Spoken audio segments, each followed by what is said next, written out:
Ер нь их тасч шүү.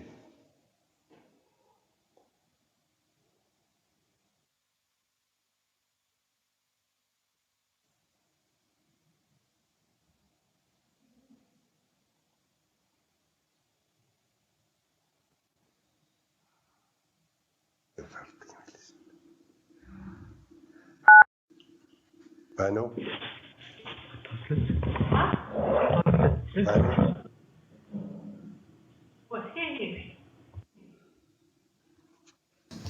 Ja, microfoon.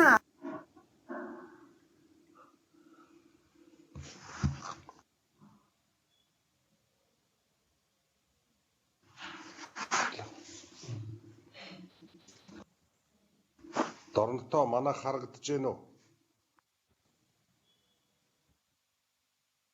Чи өөрөө харагдаж байна.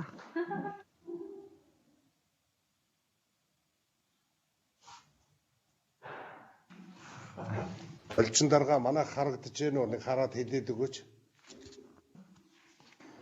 Сэтэн зүгээр харагдаж байна. Сайн уу дарга? Манай оюуна дарга өөрийг чи хачин хөөрхөн харагдаж байна гэж түрүү хэлсэн шүү. Гоё харагдаж байна дарга. Гурлын аймагуд бүгд микрофон аашуу.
За бүгдэнд нь энэ өдрийн минь төргийн аймагуд ихнээсээ бүртгүүлээд байгаараа нэг нэгээрээ.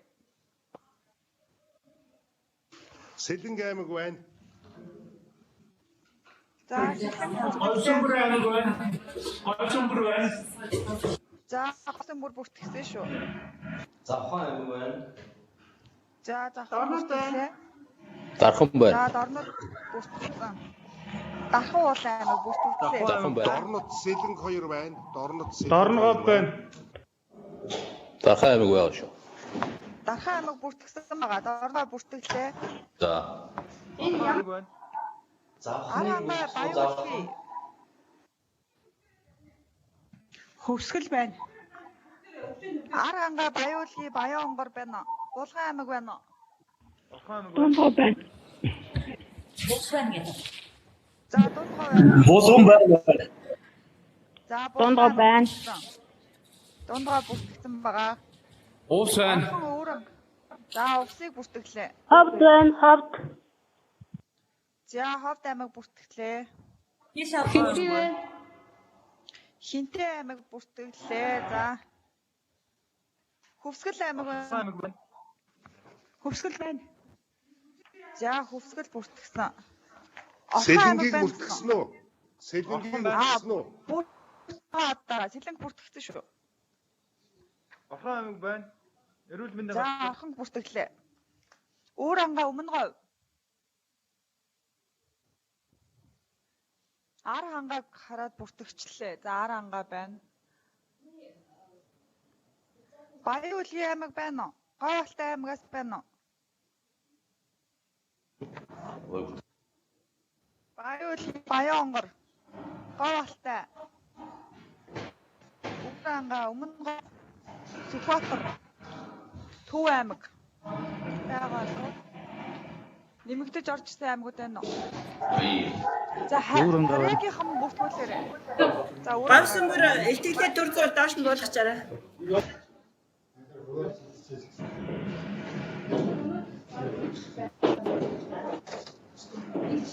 Өөр ангаа аймаг бүртгэсэн. Өмнө говь. Баян онгор.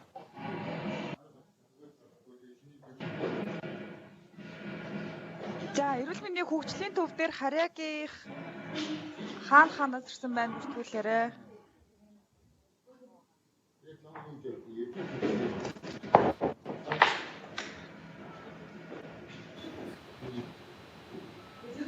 Хөгжлийн төв сонсч байна. Гэмтэл ирсэн байна. Хоёрдугаар ангид ирсэн байна. Юу нэмүүд ирсэн байна.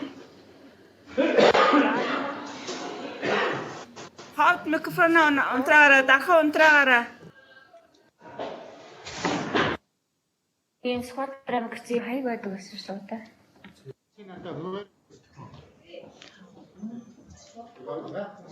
Сүхватар орж ирсэн үү?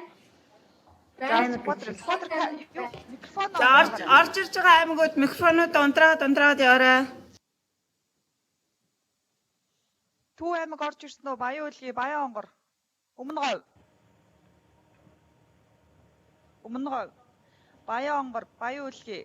Өмнө говь байна. За, өмнө говь орж ирсэн байна. Баян онгор, Баян үлгий байна уу?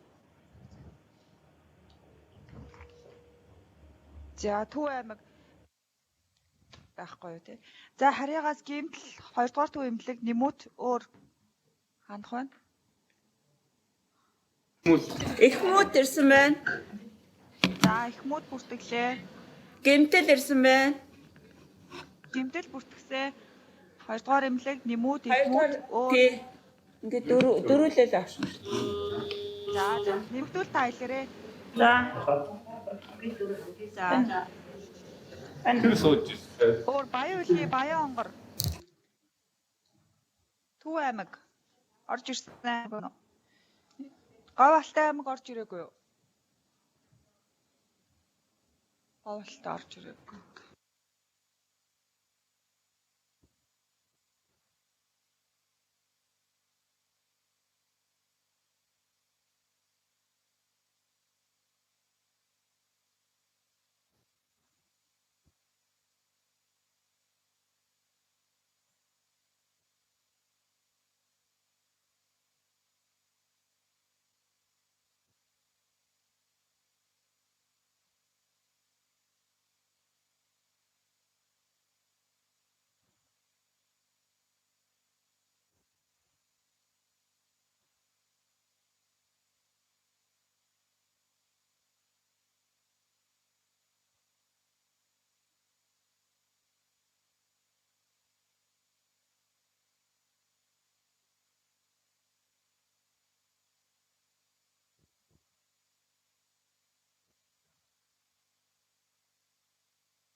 Баян-Илгийн Баян-Онгор аймаг орж ирсэн үү?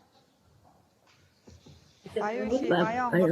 Өдрийн мэнд Баян-Илгийн аймаг байна аа, орж ирсэн байна. За ойлголоо. Баян-Илгийн бүртгэсэн шүү. Баян-Онгор Төв аймаг орж ирсэн үү? Баян-Онгор Төв аймаг. За хөгжлийн төв дээр нэмэгдэж ирсэн Төв аймаг орцсон байна. Орцсон байна шүү. За Төв аймаг бүртгэлээ. Аранга аймаг ирсэн байна. Аранга бүртгэсэн байгаа. Одоо Баян-Онгор аймаг орж ирсэн үү? Баян-Онгор орж ирээгүй юм да.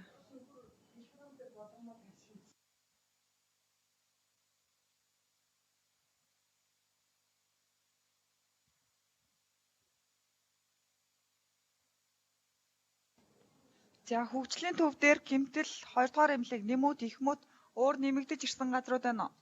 Хараагаас. Хөгжлийн төв өөрөө байна. За ерөнхийдөө хөгжлийн төв. Цус ирсэн байна. Хаанах гэсэн бэ? Цусны төв. Монгол Улсын галааны банк. За цусны төв бүртгэлээ. Цус элбэл судлалын үндэсний төвийг бүртгэсэн шүү. Өөр нэмэгдэж ирвэл хилээд байгаарэ хараагууд. Говьалтай аймаг орж ирсэн үү? Говьалтай.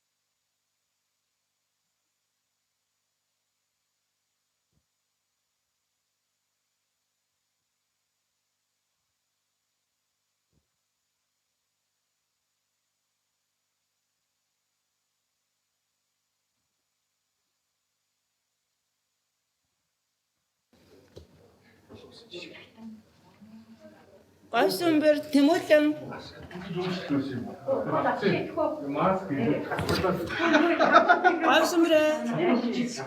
Гойсомбөр. Нөө нэг элтгэлийн эхлэх өнгө шээлэрээ заа юм даа. За. За аймагуд микрофоноо хаагаарай.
За та бүхэнд энэ өдрийн мэнд хүргэе.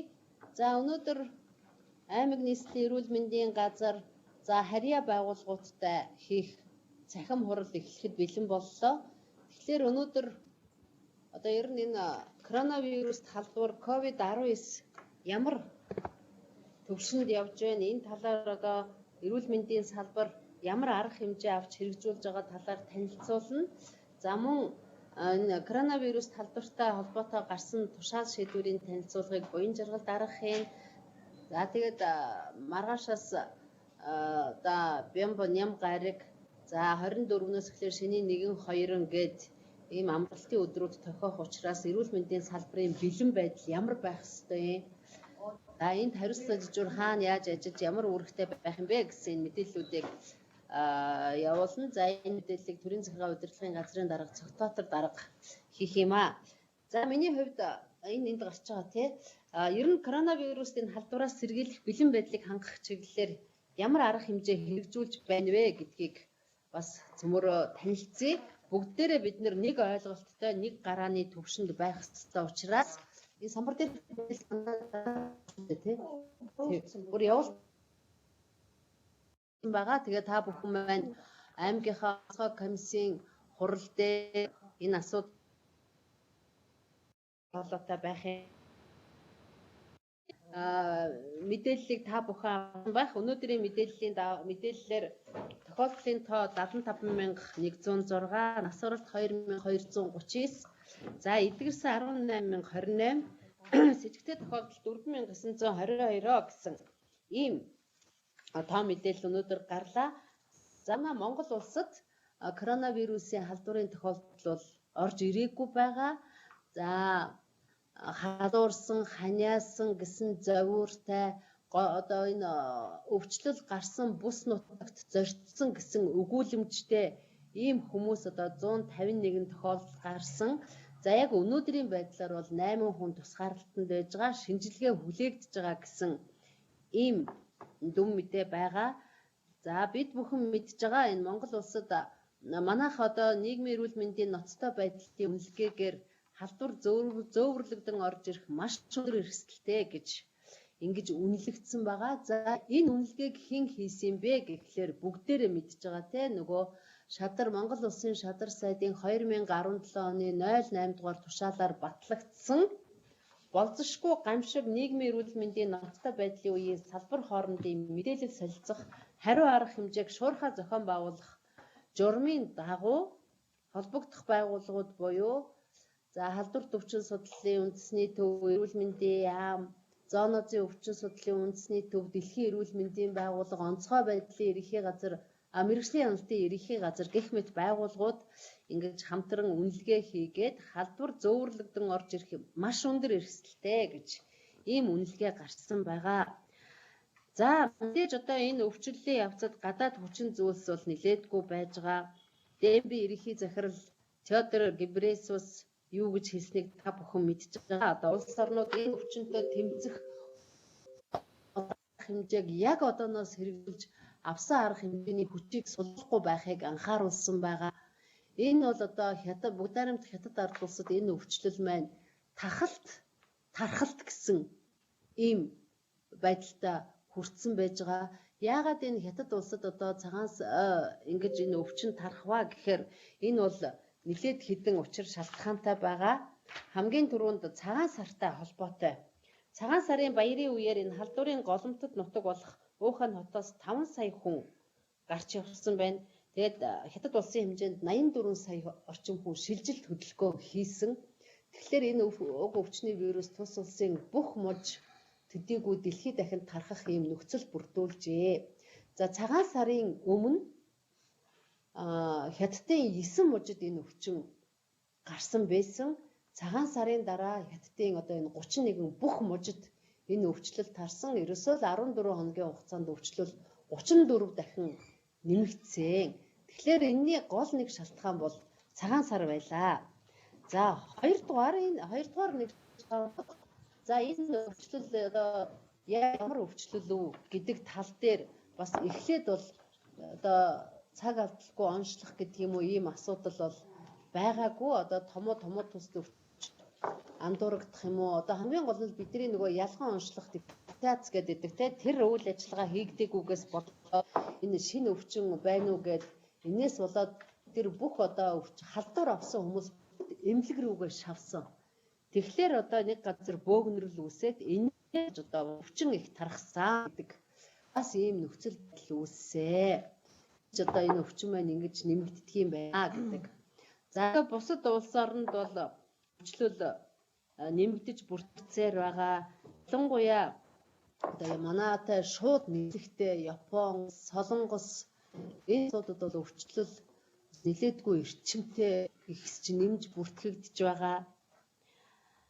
За тэр Камбож улсад буудалсан энэ Вестердам гэдэг усан онгоцоор зорчиж байсан Америкийн нэгдсэн улсын 200 иргэнээс Малай руу 143 хүнийг тээвэрлэх явцад 83 настай эмэгтэйд одоо өвчтөний шинж тэмдэг илрээд энэ одоо лабораторийн шинжилгээгээр батсан байгаа.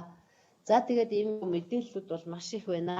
Хамгийн сүүлийн үеийн мэдээлэл одоо энэ бүгд найрамд Солонгос улсад урд өдөр 104 тохиолдол байсан бол энэ шөнийн дотор 52 тохиолдол нэмэгдэж бүртгэгдээд одоо өнөөдрийн 12 цагийн байдлаар 56 онцлогдлоо гэсэн ийм мэдээлэл ирсэн байгаа. Одоо энэ бас нэмэгдээд байгааг одоо үгүйсэхгүй. За ийм байна. За олон орны эрдэмтэн судлаачид энэ хятад ард улсад гарсан өвчний тархалт нь оны 4-р сараас буурхтай гэж таамаглаж байгаа. За мэдээж зарим нь 5 сар гэж байгаа. За тэгээд цаг өөр одоо энэ бас буурах магадлал нэг гэрийн асуудал байгаа учраас бид нэр энэ дээр ерөөсөө анхаарлаа солиулж болохгүй, энд тавьж байгаа хүчин чармаалтаа ерөөсөө солиулж болохгүй. Их юм бол бидний энэ бол 50 орчим хоногийн бидний ажил үр дүнгүй болох юм аа. Тэгэхээр энэ дээр бол одоо анхааралтай. За мөн бид нэр энэ энэ түрүүний 4 дахь үнэлгээгээр энэ Монгол улсад зөөврлөн орж ирэх эрсдэл маш өндрөө гэж түрүү ярьлаа. За дараагийн одоо дотоод хүчин зүйл бол энийг дурдж байгаа. За хэлийн хорийг 2020 оны 2 дугаар сарын 6-наас хойш тавьсан боловч өнөөдрийн хүртэл нөвчлөл бүртгэгдсэн улс орноос өдөрт одоо нэлээдгүй зорчигч орж ирж байна. За энэ хятад улсад бас манай тавьсан за энэ хүмүүсийг бол одоо бид нар бас авч одоо гадаад харилцааны яам холбогдох байгууллагууд хамтраад авчирсан байгаа гэх мэтэр. За энэ цагаан сарын уламжлалт баярыг одоо тэмдэглэхгүй байх шийдвэр гарсан хэдий ч шилжилт хөдөлгөөн маш их нэмэгдэж байна. Өчигдөр одоо улсын онцгой комисс хуралдсан байгаа. 5 дахь удаага хуралдсан. За энүүгээр аймагуудын засаг дарганараас одоо мэдээлэл авсан, санал авсан. Тэгэхэд бол одоо энэ хөдөө орон нутгийн зам бол өнгөрсөн онтойгоо харьцуулахад бас нягтлал маш их байна. Энэ шилжилт хөдөлгөөн нэмэгдэж болцсохгүй нөхцөл байдал үүслээ гэсэн ийм мэдээлэл хийсэн байгаа. За ингээ 3 дугаар сард бол одоо бас нэлээдгүй баярыг одоо монголчууд бол баяр их тэмдэглэдэг улсууд. Тэгэхээр ийм зүйлүүд бол үүсч болцсохгүй гэсэн ийм зүйл бол хэдий гадаад хэл хорой за энэ сургалтын үйл ажиллагааг зогсоосон хэдий ч бас ийм эрсдлүүд үүсэх магадлалтай. За энэ мэдээллийг бид нар дараагийн сайттай Дэлхийн эрүүл мэндийн байгууллагаас мэдээлэл аваад бид нар ажиллаж эхэлсэн байгаа. За энэ хугацаанд улсын онцгой комисс 5 удаа хуралдлаа. Засгийн газрын хуралдаанаар 5 удаа асуудлаа орууллаа. Монгол улсын их хурлын чуулганд одоо нэг удаа бид нар бас мэдээлэл хийлээ. Үндэсний аюулгүй байдлын зөвлөлд 3 удаа гэх мэтэр одоо болсон тохиолдол бүрт манай эрүүл мэндийн салбар урьдчилан сэргийлэх хэмжээ авах чиглэлээр юу хийж байгаагаа тухай бүрэн танилцуулж одоо энэ мөрдөгдөж байгаа шийдвэрүүдийг одоо гаргуулж ажиллаж байгаа. За ингээд Монгол улсын онцгой комиссийн хурлын шийдвэрүүд, засгийн газрын энэ тогтоолууд, за ерөнхийлөгчийн зарлиг гэх мэт энэ бүх одоо бодлогын бичиг баримтууд гарсан шийдвэрүүд та бүхний гар дээр очисон байгаа. Эндээс ч гэсэн одоо өчигдрийн улсын онцгой комиссийн шийдвэрийг хургуулсан байгаа. Манай эрүүл мэндийн салбар бас одоо энэ харьяа газраас энэ мэдээллүүдийг тогтмол авч явах ёстой гэдэг үүднээс бол одоо энд бүх мэдээллийг хүргүүлсэн байгаа. За яг юу хийх ёстой юм бэ? Одоо хариу арга хэмжээ авахд бид нар албан мэдээллийг цаг алдалгүй иргэдэд үнэн зөвөөр хит одоо айдас хүйдэс төрүүлэхгүйгээр яг бодит байдлыг мэдээлэлтэй тус иргэдэд энэ сэрэмжлүүлэх зөвлөмжийг одоо бодлогын яам болон үндэсний халдварт өвчин судлалын үндэсний төвөөс гарч байгаа мэргэжлийн энэ сэрэмжлүүлэх зөвлөмжийг өгөх ёстой. Таршааллыг гарсан дорн тодруулж явах ёстой. Манай энэ орон нутаг харьяа байгууллагууд ч гэсэн өөрсдөө холбоотой энэ бүх мэдээллийг явж явах ёстой. За тандалт судалгаа байж байгаа. Бид нар бол одоо энд бас сайдын тушаалаар дахин ажлын хэсэг одоо энэ чиглэлээр одоо ажлын хэсэг гарч ажиллаж байгаа. Тандалт судалгаагаар одоо бид нар энэ өвчний зовиор илэрсэн, ханиалгасан, халуурсан, за мөн өвчл бүртгэгдсэн газар орноор зорьцсон гэсэн өгүүлэмжтэй энэ хүмүүстэй нэг бүрчлэн уулзаж энэ тааш нь үргэлжлүүлэн авах ёстой. Энэ дээр бол манай халдвар судлалынхны үүрэг маш их байх ёстой. Тэгээд та бүхэн маань халдвар өвчин судлалын үндэсний төвтэй байнга одоо хамтарч ажиллаж байгаа хаа гэж бодож байна. За санхүү төлөвлөлт хангалтын чиглэлээр нэлээдгүй ажил хийж гүйцэтгэж байгаа. Бид нар одоо засгийн газарт холбогдох асуудлаа оруулаад одоо энэ зардал мөнгөний санхүүжилтийг авсан байгаа. За энэ дээр бол цаашид бид нар одоо энэ маргааш хэсэгт хуурилт олгоод явчихж байгаа тий. Эхний эрентгийн дижитал эренткинүүд орж ирсэн байгаа. За дараагийн багаж тоног төхөөрөмж маань 25 гэхэд бүгд орж ирж дуусах ёстой. Энэ чиглэлээр хичээнгүйлэн ажиллаж байна. Эрүүл мэндийн яам. За эмнэлэг зүүн чиглэлээр зөвлөх баг ажиллаж байгаа. Бүгдээрээ мэдж байгаа. Энэ зөвлөх багаас одоо 5 дахь удаага энэ Дэлхийн эрүүл мэндийн байгууллагаас гаргасан удирдамж чиглэлийн дагуу за мөн бүгд найрамд хятад ард улсад ямар удирдамж гарч байна, Япон улсад яаж ингээд одоо энэ өндөр хөгжилтэй орнуудад ямар чиг барьж байна, энэ чиглэлээр манай энэ эмнэлэг зүүн баг маш сайн ажиллаж юу дураад байгаа хариу арга хэмжээний бүх одоо зүйлүүдээ хийсэн зүйлүүдээ гаргасан энэ удирдамжуудаа та бүхэн лөө цаг алдал хүний нөөц сургалтын чиглэлээр бас нэлээдгүй олон одоо хүний нөөцөө бид нэр бэлтэж байгаа. Одоо ажиллаж байгаа хүмүүсээ давтан сургах тал дээр за мөн резидентүүд гэх за өндөр насны гавьяаныхаа амралтанд гарсан эмчнараасаа бас хүний нөөц бэлдэж сургалт хамрууллаа. За мөн төгсөх одоо энэ 8 их дээд сургуулийн анагаахын чиглэлээр үйл ажиллагаа явуулдаг 8 их сургуулийн төгсөх ангийн 340 оюутныг бас сургалтанд хамруулж бэлдлээ гэх мэтэр нэлээдгүй юм арга хэмжээг аваад ажиллаж байна. За мөн эрүүл мэндийн яамнаас Дэлхийн эрүүл мэндийн байгууллагатай нэгдсэн үндэсний байгууллагын төрөлжсөн байгууллагын төлөөлөл элчин сайн нар за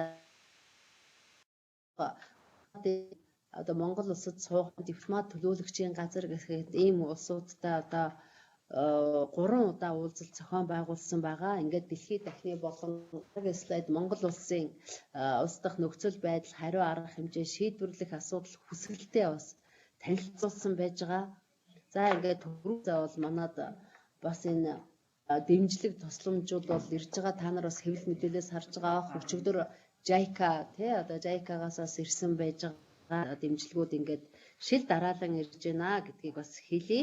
За эрүүл мэндийн сайдын 19 дугаар албан даалгавар гарсан байгаа. За та бүхэн энэний мөрөөр арга хэмжээг аваад явж байгаа. Эрүүл мэндийн байгууллагын бэлэн байдлыг ханган ажиллаж байна. Бид нар дэмжлэгт хяналт тогтмол хийгдээд явж байна. За ингээ эрүүл мэндийн сайдын өндөржүүлсэн бэлэн байдал шилжүүлэх тухай 90 дугаар тушаал та бүхэн дээр очисон байгаа. За мөн эрүүл мэндийн сайдын коронавирусын үед эмнэлгийн тусламж үйлчилгээ үзүүлэх зураглал баталгатай 2020 оны А101-ээр тушаал мөн очисон байгаа. За энэ дээр одоо нөхцөл байдал хийсэн үед эрүүл мэндийн төв, сум эрүүл мэндийн төв, аймгийн нэгдсэн, аймаг дүүргийн нэгдсэн эмнэлгийн төвшөнд, үндэсний лавлгаа төвийн төвшөнд яг ямар арга хэмжээ авах юм бэ гэдгийг бол нэг бүрчлэн гарч та бүхэнд хүргүүлсэн гэдгийг хэлье.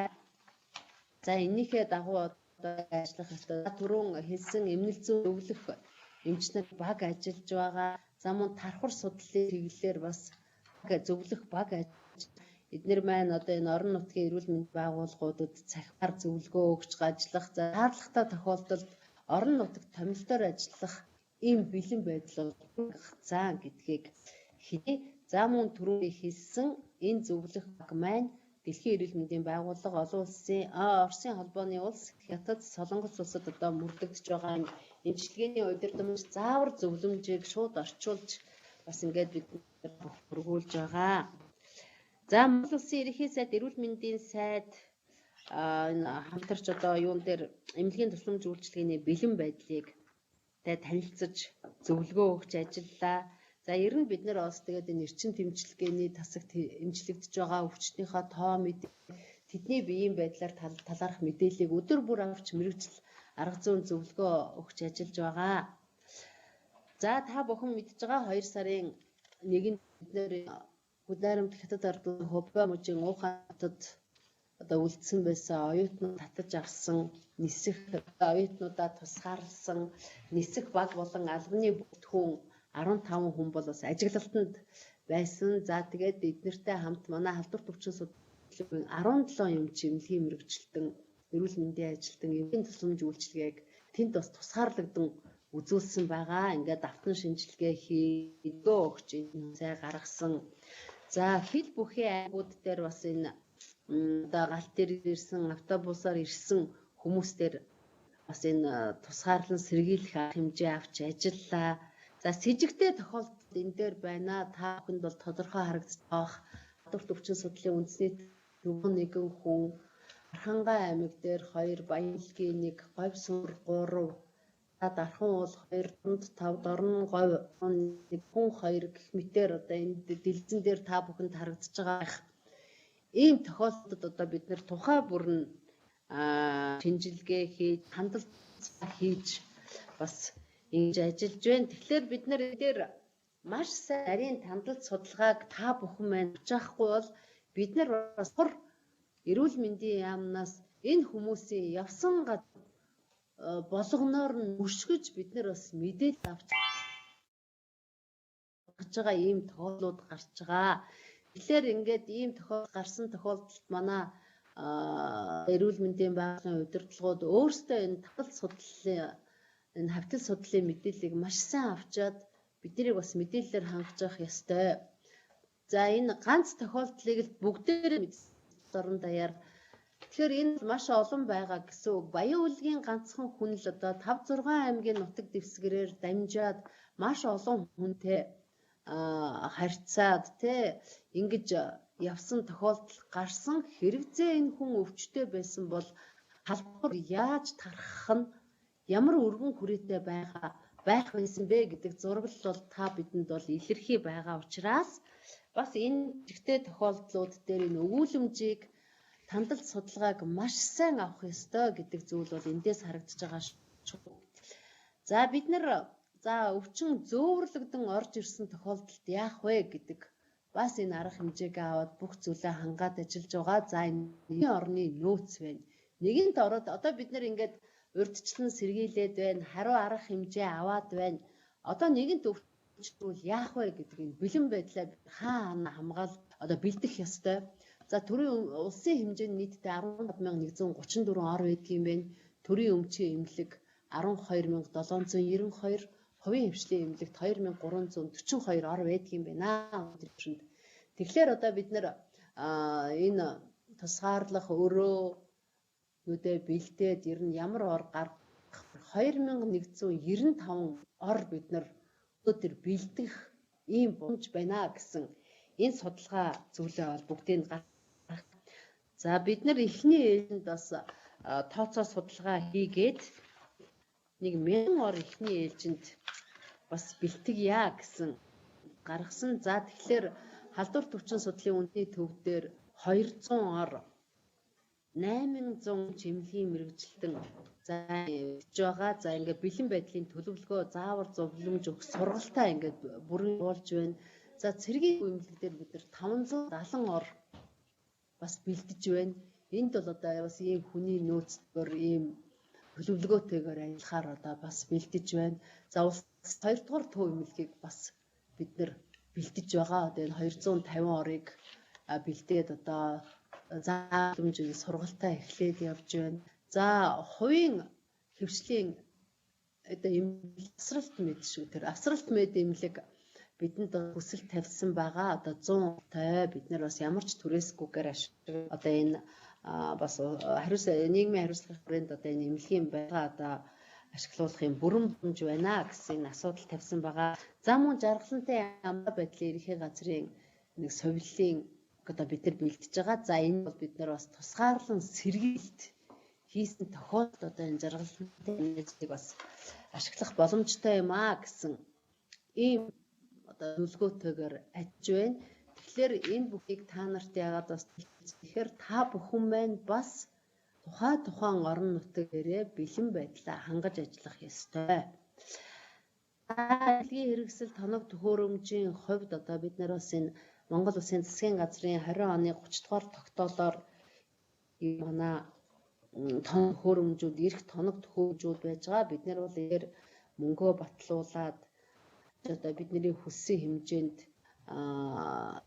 байх юм бол одоо 50 гаруй тэрбум асуудал яригадаад байгаа. Эхний ээлжинд бас өвчлөлт хараахан орж ирээгүй байгаа учраас бэлэн байдлаа хангахын хүрээнд энэ тоног төхөөрөмжүүдийг бид нэр 2 сарын гэхэд бэлэн болгоно гэсэн ингэж ажиллаж байгаа юм аа.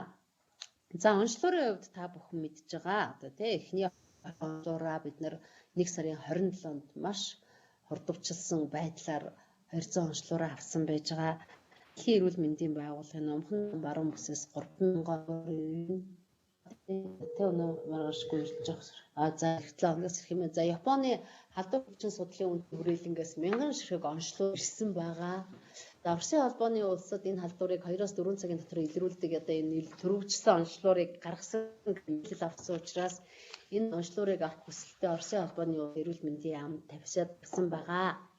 За ингээд олон улсын байгууллагуудын хамтын ажиллагааны хүрээнд дэлхийн эрүүл мэндийн байгууллага одоо бас ийм нэг удаагийн хамгаалах хэрэгслүүдийг одоо биднэрт бас гарч өглөө. Одоо энэ дээр бол шааруудад нь хуваарлна. За JICA энэ Японы хамтын ажиллагааны нараас бас одоо өчигд энэ хамгаалах хэрэгслүүдийг өглөө. За нэгдсэн улсны байгууллагын хүүхдийн сангаас мэдээлэл сурчлагын материалыг бас хэвлүүлж өгсөн байгаа. Тэгэхээр энэ одоо та бүхний гар дээр очиод энэ материал одоо очих ёстой хүн дээр очиж байгаа байхаа гэдэгт итгэлтэй байна. За бид танхимын болон цахим сургалтуудыг байнга явуулж байгаа. Одоо энэ дэгдэлтийн үед те энэ коронавирусын халдвар болон томуу тус төвчний үед энэ дэгдэлтийн үед ямар тусламж үйлчилгээ үзүүлэхийн халдвар хамгаалалт хариу аргач энэ сургалтууд байнга явж байгаа. За ялангуяа одоо бидний яг өнөөдөр энэ хятад улсад одоо игдээд байгаа тахалт тархалт энэ үед нэг удаагийн хамгаалах хувцас хэрэгслийн иж бүрдэл түүнд одоо ямар шаардлага тавигддгийг энэ одоо хувцсыг яаж өмсөж яаж тайлдгийг бэ гэсэн дарааллаар бол одоо байнга сургалт явж байгаа. За түрүүний хүний нөөцийн судалгаа бол хэлсэн байгаа. За ингээд 480 гаруй дадлагчирч эмчийг сургаж байгаа ийм ажлуудыг хийж байна. За мөн өдөр болгон та бүхэн 11 цагаас бас хэвлэлийн яамнаас зохион байгуулж байгаа хэвлийн багуудын мэдээг авч байгаа байх. Энд бол одоо бүгд нэг тоотой, нэг амтай мэдээллүүд та бүхэн дээр бас хүргэгдэж явж байгаа байхаа. Тэгэхээр олон нийтийн телевизүүдэд ярилцлага зөвлөмж сэрэмжлүүлэг өгч ажиллаж байгаа та бүхэн ч гэсэн орон хэвлэл мэдээллийн хэрэгслээр дамжуулж одынхаа телевизүүдээр дамжуулж энэ мэдээлэл сэрэмжлүүлгийг бол өгөөж байгаа гэж бодож байгаа. За мөн энэ коронавирусын талаар одоо энэ тарааж худал мэдээлэл бүрт бас залруулах хийж байгаа цагдаагийн газартаа хамтарч ажиллаж байгаа. Тэгээ одоо нэлээдгүй иргэд зөрчлийн тухай хуулиар хэмжээ аваад явж байгаа. Одоо энэ бас гайгүй намжин байдалтай байна. За одоо энэ бид нар бас энэ мэдээлэл сурчлагаа зөвлөмжийн мэдээллийн хэрэгслээр дамжуулахаас гадна бас шууд утсаар иргэдийг хүссэн тохиолдолд бас энэ утас зөвлөгөө өгөх энэ ажлыг зохион байгаа. За эрүүл мэндийн яам дээр энэ утас ажиллаж байгаа. Халдвар төвчин судлалын үндэсний төв дээр ажиллаж байгаа. За бүх дүүргүүдийн эрүүл мэндийн төв дээр за аймагуудад бол одоо бас энэ зөвлөмж утас бол ажиллаж байгаа. Тэрийг бас нэг авчих хэрэгтэй. За энэ ажиллаж байгаа. За эрүүл мэндийн яамны Facebook хуудсанд бол нэлээдгүй олон инфографик за цуврал ирсийг тавиад явж байгаа. Та бүхэн энийг одоо бас аваад орон нутгад түгээж ажиллаж байгаа. Та бүхэн маань л энийг одоо авч түгээх ёстой. Тэрнээс биш тэр болгон эрүүл мэндийн яамны пэйж руу ороод ах тохиолдол бол одоо бас тийм их түгээмэл биш байх гэж бодож байгаа. Тэгэхээр та бүхний хүчин зүтгэл оролцоо эрүүл мэндийн салбарынхны оролцоо маш чухал. Одоо манад ажиллаж байгаа 50 мянган хүн одоо бүгд энэ мэдээллийг шеэрлэх юм бол ерөөсөө л Монголын ард түмэнд бүгдэнд нь хүрэх юм аа. Тэгэхээр энэ дээр одоо маш итгэв зүтгэл чармаалттай ажиллаарай гэдгийг би бас онцгойлон дурдах хичээнгүйлэн хүсмээр байна шүү. Бүх хүмүүс өнөөдөр ухаалаг ихэнх нь 80% нь байдгийн гинлээ одоо ухаалаг утастай. Тэгээд бүгд л одоо энэ утаснаас Facebook одоо Twitter гэдгийг те бүх зүйлүүд рүү орж байгаа учраас энэ заавар зөвлөмжийг бас ингээд яваад ах юм бидний ажил бас нэг талдаа хөнгөрөх бид ийм зүйл байх юм аа. Тэгэхээр энэ дээр та итгүүлэн оролцоорой гэдгийг хэлмээр байна. За ингээд өнгөрсөн хугацаанд Улсын онцгой комиссийн хуралны 5 удаа хуралдсан байгаа. Энэ 5 хурал манад одоо манай талбарт өгөгдсөн үүрэг даалгаврын биелэлт одоо илэгдсэн дээр харагдаж байгаа. Энэ бол одоо та бүхэнд бас очисон байгаа учраас энэ зүйлүүдийг одоо энэ улсын онцгой аймгийнхаа онцгой комиссийн хурал дээр эдгээр мэдээлэл өгөхдөө бас энийг ашиглах нь зүйтэй. Эрүүл мэндийн салбар зөвхөн аймаг орон нутагт төдийгүй эрүүл мэндийн салбар ер нь юу хийгээд байгаа юм бэ гэсэн бүх мэдээлэл энэ дээр байгаа учраас энэ бол та бүхэнд бүгдээрэнд нь очисон байгаа учраас энэ мэдээллүүдээ сайн ашиглаарай гэдгийг бас хэлье. Одоо ингээд ямар заалт, ямар үүрэг даалгавар өгсөн, тэгээ энэний биелэлт ямар байгаа юм бэ гэдэг энэ зүйлүүд бол та бүхэн дээр байгаа. Тийм учраас би одоо бас энийг нэг бүрчлэн унших хаа гэж бодож байна.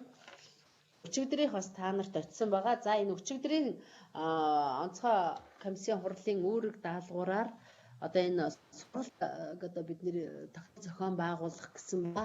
За ариутгал халдвар гүйтгэлийн бодис хэрэглээг одоо хэрэглэх зааварчилгаа боловсруулж холбогдох байгууллагууд хөрвүүлсэн. Манай одоо нийгмийн мэндийн газар энэ ингээд халдвар төвчин судлалын үндэсний төв хамтарч боловсруулж байгаа. Одоо бол бэлэн болж явах ёстой. Өчигдөр энэ үүрэг даалгавар өгөгдсөн учраас нэг одоо авч та бүхэн одоо бусад байгууллагууд яамдуудад гэдэг ажилтдаг бүх байгууллагуудад хөрвүүлэх юм аа. За бид нар бол одоо ингээд эрүүл мэндийн салбар, эрүүл мэндийн за засгийн газрын төвшөнд, улсын их хурлын төвшөнд, үндэсний аюулгүй байдлын төвшөнд бүхий л төвшөнд бид ажиллаа хийж байна. За энэ иргэдийн дэмжлэггүй, иргэдийн чармаалтгүй ажил бас үр дүнгүй болох юм аа. Тийм учраас одоо бид нар бас нийтийн энэ хариуцлагагүй хинэг байдал дээр одоо бас тэрийн зөвлөмж та бүхнийг бас тараагаач гэдэг заавар зөвлөмж маш чухал ач холбогдолтой юм аа. Тэр шеэрлээд одоо ямар байр хүрэх ёстой бүхий л аргаар бид нэр хүрэх ёстой. За эмч эмнэлгийн мэрэгчлэлтний хувийн хэрэгслийн хүрэлцээг нэмэгдүүлэх тал дээр бид нэр анхаарч энэ одоо байрлалт хийгдээд байгаа. За аймгийн эрүүл мэндийн газар дээр очисон тохиолдолд бас энэ дээрээ цаашаага онцтой хуваарлалт хийх ёстой. Ялангуяа хөлийн бомбдтой аймагуд энэ дээрээ онцгой анхаарч хөлийн бомбдтой аймагуд дээр бид 2 дахин илүү хуваарлалт хийж байгаа тий. Бас энэ нөхцөл байдалтай уялдуулаад тэгэхээр энэ дээр зөв хуваарлалт хийгээрэй. За энэ бол бид нар одоо эмнэлгийн мэрэгчлэлтний хамгаалах хэрэгсэл дутуу гэдгийг бид нар бүх төвшөнд яриад явж байгаа. За эмнэлгийн хэрэгслийн хүрэлцээг бид нар бүх төвшөнд яриад явж байгаа. Тэгээ хамгийн гол нь бид нар одоо энэ төвшөнд хэдий ингээд үүрэг даалгавар хийж байгаа ч гэсэн улсын онцгойлоос гарч байгаа үүрэг даалгавар бол орон нутгийн засаг захиргаанд бүгд өгдөж байгаа үүрэг гэсэн үг. Иргэдийн төлөөлөгчдийн хурлын дарга хурал, аймгийн засаг дарга, аймаг нийслэлийн засаг дарга, хороо дүүрэг одоо хороо багийн засаг дарга бүгд энэ ажилд одоо хүчин чармаалт гаргаж оролцох ёстой. Энэ бол дан ганц эрүүл мэндийн салбарын ажил биш. Тэгэхээр та бүхэн одоо эндээс очиж байгаа энэ мэдээлэл тэр улсын онцгой комиссээр тавих одоо мэдээлэл дээр ашиглаарай. Бас дутуу хөтөө байвал эндээсээ лавлж асуугаарай гэдэг нээлттэй байгаа. За эмнэлгийн мэрэгжил илүү цагийн хөлс бол шийдэгдсэн байгаа тийм. Энэ бол шийдэгдсэн асуудал.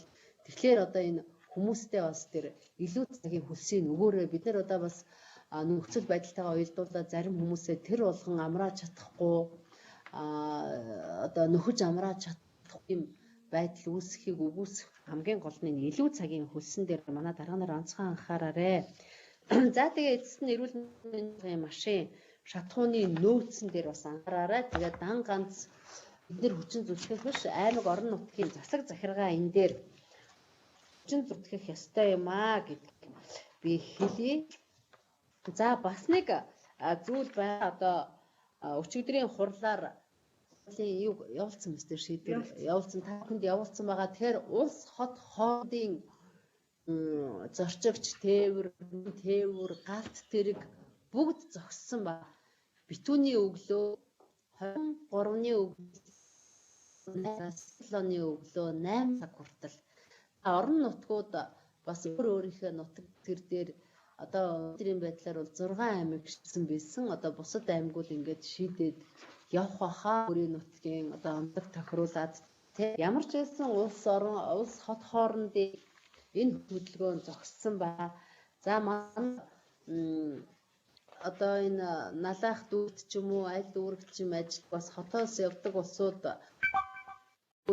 орон нутгийн одоо бас ийм байдал өсгийг үгүйсэхгүй эрийн үнэлэх ажлын газрынхаа үнэлэхийг одоо байнга хамт авч явж байгаарэ гэдгийг хэл. За би баг зөвлөх гээд байна. Энэ дээр бүр онцгой анхаарал өгөөд өнөөдөр юм уу маш өглөө хийгээрээ.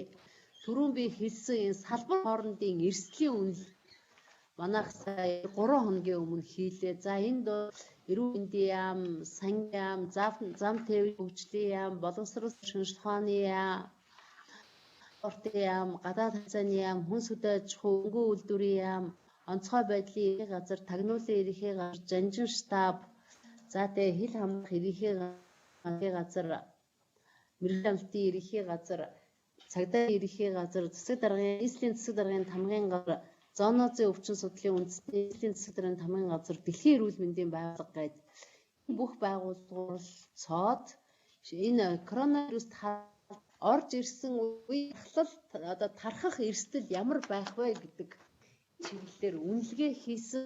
За энэ эрсдэл үнэлгээний дүн бол одоо манад орж ирэх магадлал өндөр эрсдэл гэж гарсан. За үүнээс гарах сөрөг үр дагавар маш их гарсан байгаа. Тэгэхээр та энэ шадар сайдын 1 дугаар тушаалын дагуу танаа орон нутагт, танаа аймагт энэ одоо өвчлөл орж ирэх магадлал ямар байвэ гэдэг дээр одоо энэ орон нутгийн засаг захиргааны бүх төлөвлөгөөг оролцуулаад энэ эрс үнэлгээнийг хийлгэх. Энэ одоо ямар байдгийг энийг явуулчих. Тэ энийг одоо явуулчих. Тэгэхээр тэгээ та аймаг одоо мэдээж хөлийн бомбттай аймаг нэг гарна. Бомбгүй аймаг арай нэг өөр гарна. Эрсдлийн үнэлгээг тэр засаг даргадаа танилцуулаад ажлын хэсэг гаргадаг юм уу? Эсвэл шууд 08 шадар сайдын 17 оны 8 дугаар тушаалаа бариад яг аймаг орон нутагтаа эрсдлийн үнэлгээг бас хийх нь зөв баха. За хийцэн ч аймагуд байхыг үгүйсэх. Ингээд хийчих юм бол биднэрт бас хэрэгтэй. Цаашид одоо бид нар яг үр дагавар гарах юм. Одоо энэ цаад бид нар эрсдлээ тооцоход, зардал мөнгөө тооцооллоо хийхэд одоо бас ямар ач холбогдолтой юм бэ гэсэн ийм зүйл гарах учраас тэгээд одоо энэ эрсдлийн үнэлгээ хийгээд зөвлөмж гаргах юм. Тэгэхээр та бүхэн энийг хийхэд маш боломжтой шүү дээ. Онцгой байдлын одоо хилтэс байж байгаа. Танаа дээр хотод байгаа бүх энэ нэгжүүдийн одоо хөлнүүд нь бол бүгд байж байгаа аймаг орон нутагт бол. Тийм учраас энэ эрсдлийн үнэлгээг нааша яаралтай эрүүлнэ. Пүрэв дулам энэ дээр энэ салбар хоорондын одоо энэ эрсдлийн үнэлгээг тухайн орон нутаг дээр гарч байна. Энэ эрсдлийн үнэлгээг ав. Бид нар бол Монгол улсын хэмжээнд бол зөөр одоо энэ халж ирсэн үед тархах эрсдэл өндөр гэж гаргаад байгаа.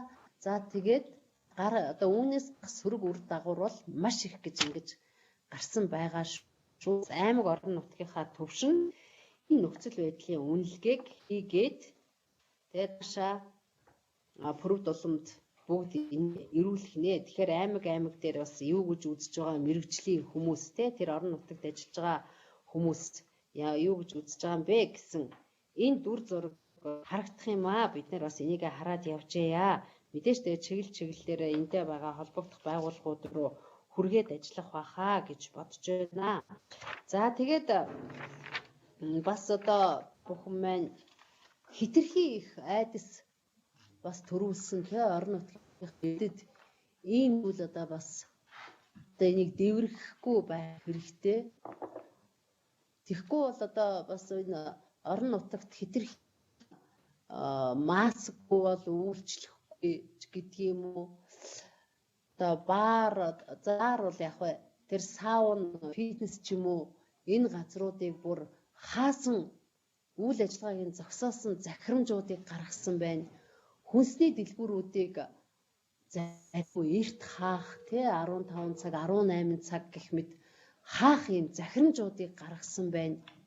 Тэгэхээр энэ дээр бол одоо бас энэ манай онцгой комиссийнхаа зүүн байгаа дарганаас дуу хоолойгоо хүргэж байх нь зүйтэй байхаа. Бас нэг хит одоо хит нэг тийшээ хилсэн бас хитрхи ийм шийдвэрүүд бас гараага зүйл харагдаж байна лээ. Гэхдээ яг хөө тэр улсын онцгой комиссийнхаа шийдвэрийн дагуу явах бах бид нар яг үнэн зөв бодит байлаа танилцуулаад явах нь зүйтэй.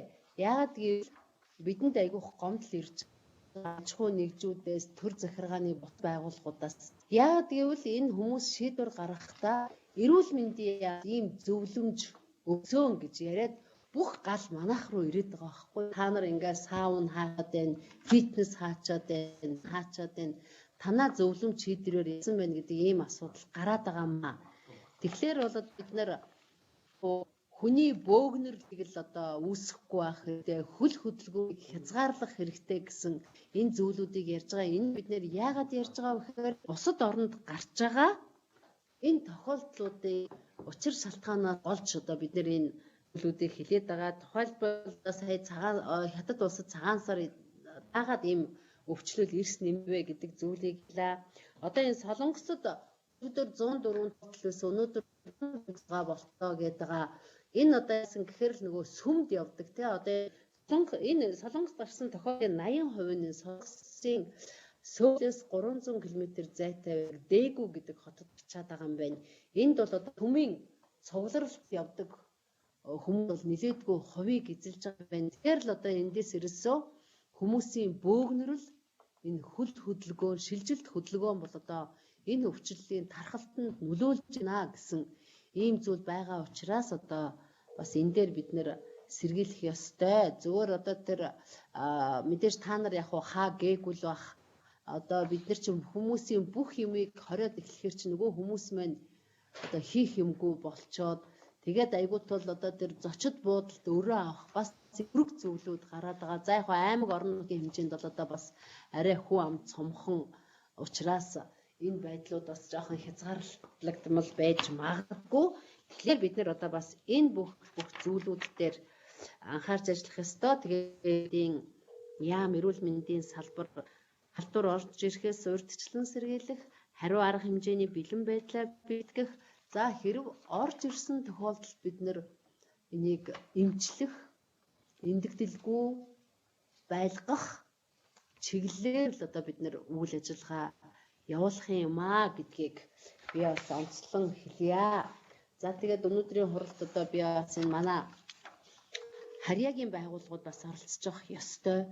Эрүүл мэндийн хөгжлийн төв дээр нэг 6 одоо 11 болцсон аа. За 11 байгууллага маань ирсэн байна. Энэ бусад байгууллагуудын нэрийг гаргаж өгөөрэй. Яагаад гэвэл өндөржүүлсэн бэлэн байдал зарласан үед хэн хизээч хаанч дуудсан бэлэн байх ёстой. Утсаар ярихад мэдээллийг бүрэн өгөх ёстой. Тэрнээс бид нар өдөр болгон та нарыг дуудаад авахгүй байгаа.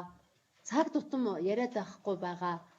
Онцгой ийм байдал үүссэн үед одоо бид нар бас энэ цаг хугацаагаа харж байгаа ингээд дуудаж байгаа. Тэгэхээр тэр оролцоогүй байгууллагуудын мэдээллийг аваад цогтоотор даргаа. Харин оролцоогүй байгууллагууд дээр арга хэмжээний санал бэлт. Яагаад гэвэл энэ өндөржүүлсэн бэлэн байдал зарлцсан байхад яхаар энэ дарга нар байдгүй. Тэ энэ дээр одоо бид нар бас хариуцлагатай хандах ёстой гэдгийг бас онцлон хэлье. За ингээ миний мэдээлэл дууслаа. Одоо энэ коронавируст халдвар COVID-19-тэй холбоотой гарсан тушаал шийдвэрийг буян жаргалаар танилцуулнаа. За буяа. За сайн байна. Тэнд нэг нь гаргач. Энэ бүх юмуд эдгээр очиж байгаа юм үстэй. Очицсан явцсан байна. Бүх юм явуулаарай.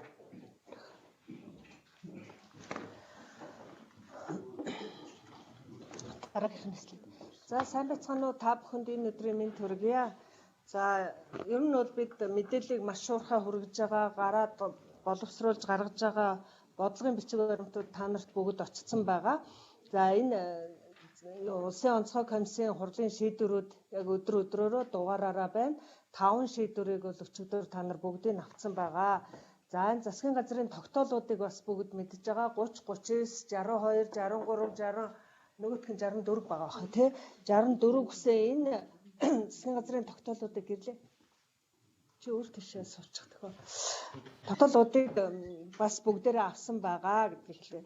За энэ сайдын албан даалгавар хамгийн анх та нарын гар дээр очсон 1 сарын 6-ны өдөр бол анхны зөвлөмжийг шалтгаан тодорхойгүй уушгины хатгалгааны үед авах арга хэмжээ гэгээр бол 1 сарын 6-ны өдөр боловсруулаад 9-ний өдөр гэхэд та нарын гар дээр бол бүрэн очсон байсан.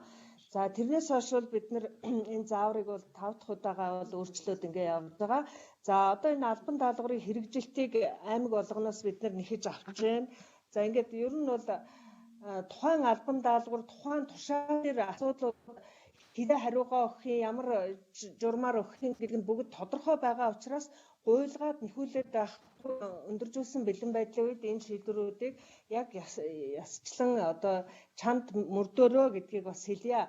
За 32 дугаар тушаалаар буцаач 32 дугаар тушаалаар бол энэ зөвлөх багийг бол гаргасан байгаа. Зөвлөх багийн эмнэлэг зүйн зөвлөх баг ямар чиг үүрэгтэй байгаа юм бэ гэдэг та бүхэн энэ зөвлөх багийнхаа утас гар утасны дугаар энтрийг бүгд бол гар дээр чинь байгаа учраас түрүүчээсээ аймагуд бас зөвлөхүүдээс зөвлөгөө аваад ингээд ажиллаж байгаа. Энийг эрчимжүүлж ажиллаарай. Бүхэн энэ мэдээллийг маш хүртээмжтэйгээр авсан байх ёстой. Гэхдээ одоохондоо бас ингээд сандраад бүх зөвлөх рүү зэрэг утастаал ингээд байхгүй яг аймгаар нь хариуцуулсан байгаа учраас өөрсдийнхөө зөвлөхүүдтэй сайн яриараа гэдгийг хэлээ. За яам дээр бол энэ мэрэгжлийн тодорхой чиглэлүүдээр баг ажиллаж байгаа түрүүн сайд хэлсэн энэ 41-р тушаалаар гаргасан тандалтын эмнэлэг зүйн хөрөнгө оруулалтын чиглэлээр гэдэг ингээд бүх чиглэлээрээ ажиллаж байгаа. За энэ хариуцлагатай жижүүр бол яам дээр ажиллаад эхэлсэн. Яг энэ эхлээд бол бид нар 50 гэсэн тушаалаар батлагдаад 26-ны хүртэлх хугацаа тавьсан байсан. Дахиад сунгаад одоо дараагийн ажлын хэсэг хариуцлагатай жижүүрүүд ингээ ажиллах хуваар бол гарцсан байгаа. Энийг одоо манай цогтой дарга танилцуулах учраас орхиё. За 93 гэсэн өндөржүүлсэн бэлэн байдлын зэрэгт хилцэнтэй холбоотойгоор за энэ бол улсын онцгой комиссийн шийдвэр бол гарахтаа засгийн газрын тогтоол гарахтаа бол хэсэгчлэн шилжүүлнэ гэж гарсан байгаа. Тэгээ энэ юу гэсэн үг юм бэ гэхээр манай салбар бол хэсэгчлэн гэдэгт нь орохгүй маа. Энэ бол одоо боловсралч гэдэг юм уу өөр салбартай холбоотой засгийн газраас гарч байгаа шийдвэр юм шүү. Хэсэгчл гэсэнгээд өөрсдөө дотроо бас хүмүүс өөр буруу ойлголт бол авч болохгүй маа. Эрүүл мэндийн салбар онцгой байдал мэрэгжлийн хяналт бол шууд өндөржүүлсэн бэлэн байдлын зэрэгт шилжнэ гэдгээр явах нь шүү. Гамшигын тухай хуулийн 10 дахь заалтыг бүгд мэдж байгаа. За дараа нь та нарт энэ тусламж үйлчилгээний 99 гэдэг тушаал бас бүгдээрэнд нь очсон байгаа тийм яаж зохицуулах ажиллах вэ гэдэг. За энэ бол бид нар улсын 2-р төв эмнэлэгтэй илүү холбоотойгоор бол гаргасан байгаа. Энэ манай харьяа эмнэлгүүд бол мэдж байгаа. 2-р төв эмнэлгийг бид нар нээж ажиллуулахын бэлтгэлийг хангаж байгаа учраас тухайн эмнэлгийн тусламж үйлчилгээг хааш нь шилжүүлэх вэ гэдгээр нь бүх харьяа тэр хариуцаж авах эмнэлгийн дарга нар болон нийслэлийн эрүүл мэндийн газрынхантай бол энийг ярилцаа шийдсэн байгаа. 2-р эмнэлгийг чөлөөлөх болоход бид нар ерөөсөө 6 цагийн дотор энэ эмнэлгийг бүрэн чөлөөлөхийн тулд хэн юу хийх юм гэдэг юм нь тушаалаар батлагдсан байгаа учраас энийхээ бэлтгэлийг хангах хэрэгтэй гэдгийг хэлье. За энэс гадна бас цэргийн төв эмнэлгийг бэлдэж ажиллаж байгаа. Тэн дээр 570 орыг бэлтгэхийн тулд цэргийн төв эмнэлгийг шаардлага гарсан тохиолдолд бүрэн чөлөөлөхөд мөн бас харьяа эмнэлгүүд яаж шилжүүлэхийн хаанаас унаа тэрэг гарахын бүх юм нь 3 цагийн хамтарсан тушаалын төслөөр ингээд хийгдээ явж байгаа учраас энэ чиглэл дээр бол ажиллах ёстой. Цэргийн төв эмнэлгийг бид нар 4 цагийн дотор бүрэн чөлөөлнө гэдгээр бол тооцооллыг бүрэн хийсэн байгаа гэдгээ бас хэлье. За энэ хоёр тушаалыг яагаад хэлээд байгаа юм бэ гэдэг 99-р тушаал улсын 2-р төв эмнэлэгтэй холбоотой мөн бас цэргийн төв эмнэлгийг чөлөөлөх тухай асуудлыг хэлж байгаа нь орон нутаг болгонд чиглэл өгөгдсөн байгаа. Өөрсөн дээрээ тусгаарлах хөрөө бэлтгэхээс гадна хаана өвчтөй тохиолдолд илрүүл яг хаана авахын энэ ажиглалтанд байх тусгаарлан сэргийлтийг авах хүмүүсийг хаана байлгах юм бэ гэдэг дээр аль байшинд чөлөөлөхийн энийг бол аль болохоор эмнэлгүүдтэйгээ холихгүй байх чиглэлийг өгöd байгаа шүү дээ бид нар. Тэр бэлтгэлээ бүгд хангасан бай, тэр тооцооллыг хийсэн бай гэдгийг өнгөрсөн одоо хацуутай та бүхэнд бүгдэнд нь өгсөн байгаа. Энийг яг төлөвлөгөөгөө бас зарим аймагуд ирүүлээгүй байгаа учраас одоо анхааруулъя. Өндөржүүлсэн бэлэн байдал шилжсэн үед энэ шийдвэрийг хэрэгжүүлэхгүй байж болохгүй шүү гэдгийг бол дахин хэлье. За 101-р тушаалгээ та нарын гар дээр бүгд очсон байгаа. Яг энэ өвчний тохиолдол бүртгэгдээд эхлүүл бид нар юу хийх юм бэ гэдгийг зурагтлаар нь гаргасан. Өрхийн эрүүл мэндийн төв юу хийх юм, сумын эрүүл мэндийн төв, тосгон, нэгдсэн эмнэлэг, лавлгаа төвүүд, халдвар төвчин судлалын үндэсний төв ямар арга хэмжээ авах вэ гэдгийг гаргасан байгаа. За тэгээд цааш дараагийнхны слайд. За өндөржүүлсэн бэлэн байдлын тушаалыг бол гар дээр байгаа. Би эндээс тодруулаад бас тодорхой зүйлүүдийг хэлье. Дараагийнх нь юу өндөржүүлсэн шийдсэн холбоотойгоор бүх байгууллагууд бэлэн байдлынхаа тушаалыг гаргасан байх ёстой. Албан тушаалтан болгоно чиг үүргийг тодорхой болгосон байх ёстой. Бүгд бэлэн байдлын горимд шилжин. Хүний нөөцөө яг ов дээрээр нь гар утсаар нь хэн орлохын гэдэг бүх тооцооллыг гаргасан байх ёстой. Манайх хурд хэмжээний ийм мэдээллүүдээ бол гаргаад даачлагдах эмч, дайчлагдах резидент, гавьяаныхаа амралтанд гарцсан эмчнэрийнхээ судалгааг ерөнхийдөө ингээд бүх судалгаа тооцоонууд бүрэн гарцсан ингээд төрийн захиргааны удирдлагын газар энд гаргацсан байгаа. Яг энэ шиг орон нутаг бүгдийг гаргасан байна. За эмнэлгийн дотор энэ урсгал хөдөлгөөнөө зөв зохицуулах хэрэгтэй. Энэ дээр бид нар маш тодорхой зааж өгсөн байгаа тийм. Сахиуруудаа зэгцлэх хэрэгтэй. Эргэлтүүдийг зохицуул гэсэн бүх чиглэлийг бол та бүхэнд өгсөн байгаа. Аль болохоор эмнэлгийн олон хаалгыг хязгаарл тодорхой хаалгуудаараа дээр халуун хэмжигчийг байрлуул эмнэлэг дотор маск буюу амны хаал зүүх энэ чиглэлд нь бас хүмүүсийн анхаарлыг хандуулна гэх энэ чиглэлээр зөв энэ 93 дугаар тушаал дотор маш тодорхой орсон байгаа.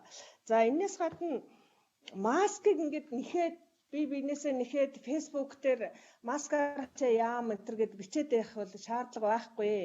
Энэ онцгой байдлаас та нарт бүгдэнд нь чиглэл өгсөн байгаа. Ерөөсөө орон нутгийнхаа төрийн бус байгууллага, аж ахуй нэгж бүх боломжтой хувилбаруудыг бүгдийг даачилж ажиллаа гэд. За энэ дээр бол засгийн газрын тогтоол дотор та нар уншаад үзээрэй.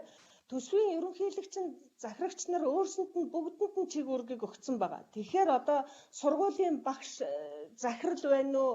Тэр хүн аймгийн засаг дарга энэ бүх нөөц олцоогоо гаргаад манайх яаж бэлэн байдлаа хангах юм бэ гэдэг нь байгаа. Та нарт өчигдөр дахиад бас аймгийн засаг дарга нарыг яаж энэ үйл ажиллагаанууд руугаа илүү татаж оролцуулах вэ гэдэг чиглэлийг бүгдийг нь бол өгсөн ийм албан тоотыг бол бид бас явуулсан албан тоотой та бүхэнд хүргүүлсэн байгаа.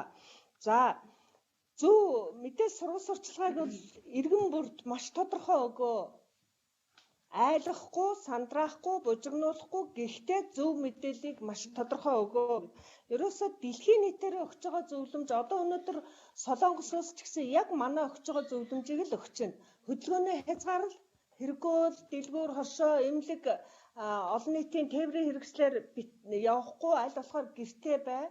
За тэгэд хэрвээ ингээд шаардлага гараад гадагшаа энэ төр гарч явахдаа амны хаалтаа хийх, гараа ариутгах, угаах энэ чиглэлийг бол бүгдийг өгч байгаа учраас бидний энэ зөвлөгөөл дэлхийн нийтийн бүх зөвлөгөөтэй адилхан байгаа учраас энийг хийнэ гэд.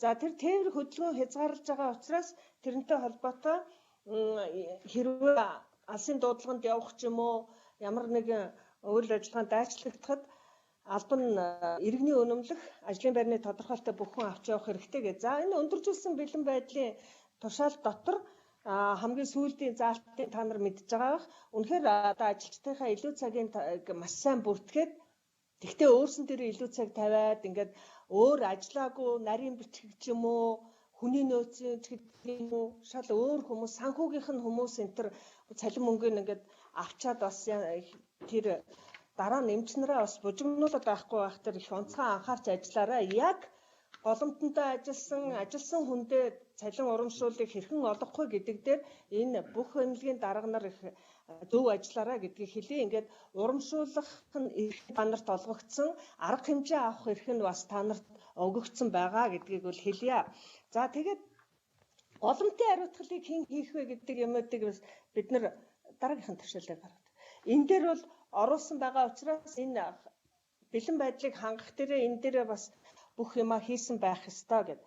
За би дараа нь 101-р тушаалыг 101 бол ерөнхийдөө та нарт урд нь зөвлөмж болоод очоод байгаа оншилгоо, эмчилгээ, тандалт, лабораторийн шинжилгээнүүдийг хэрхэн хийх вэ гэдэг тэр бүх зөвлөмжөөс багцлаад зохион байгуулалт бэлэн байдлыг хангахын тулд гэдэг чиглэлээр энийг бол хийсэн байгаа. Зураглал гэд хийсэн. За ерөөсөө ямар нэгэн с ิจ гтэй тохиолдлуудад орох гэж байгаа ороход юм бол хувцас заавал өмсөө. Бэлэн байдлаа хангаж ороо. Хүмүүсээ ирэн блээ. Тэгээ үнэхээр яг гол хүнээ яг тэр с ิจ гтэй байгаа хүнээ хамгийн түрүүнд шуурдан ирэмблээд тусгаарл. За ингээд яг өөрөө амны хаалт зүй хүндээ зүйлэг за ингээд тэр эмнэлэг дотроо хэсэгчилсэн хөл хориогоо тавиад урсгалаа зөв болго дараа нь явуучих те. За дараа нь сорьцыг яах юм бэ гэдэг юм.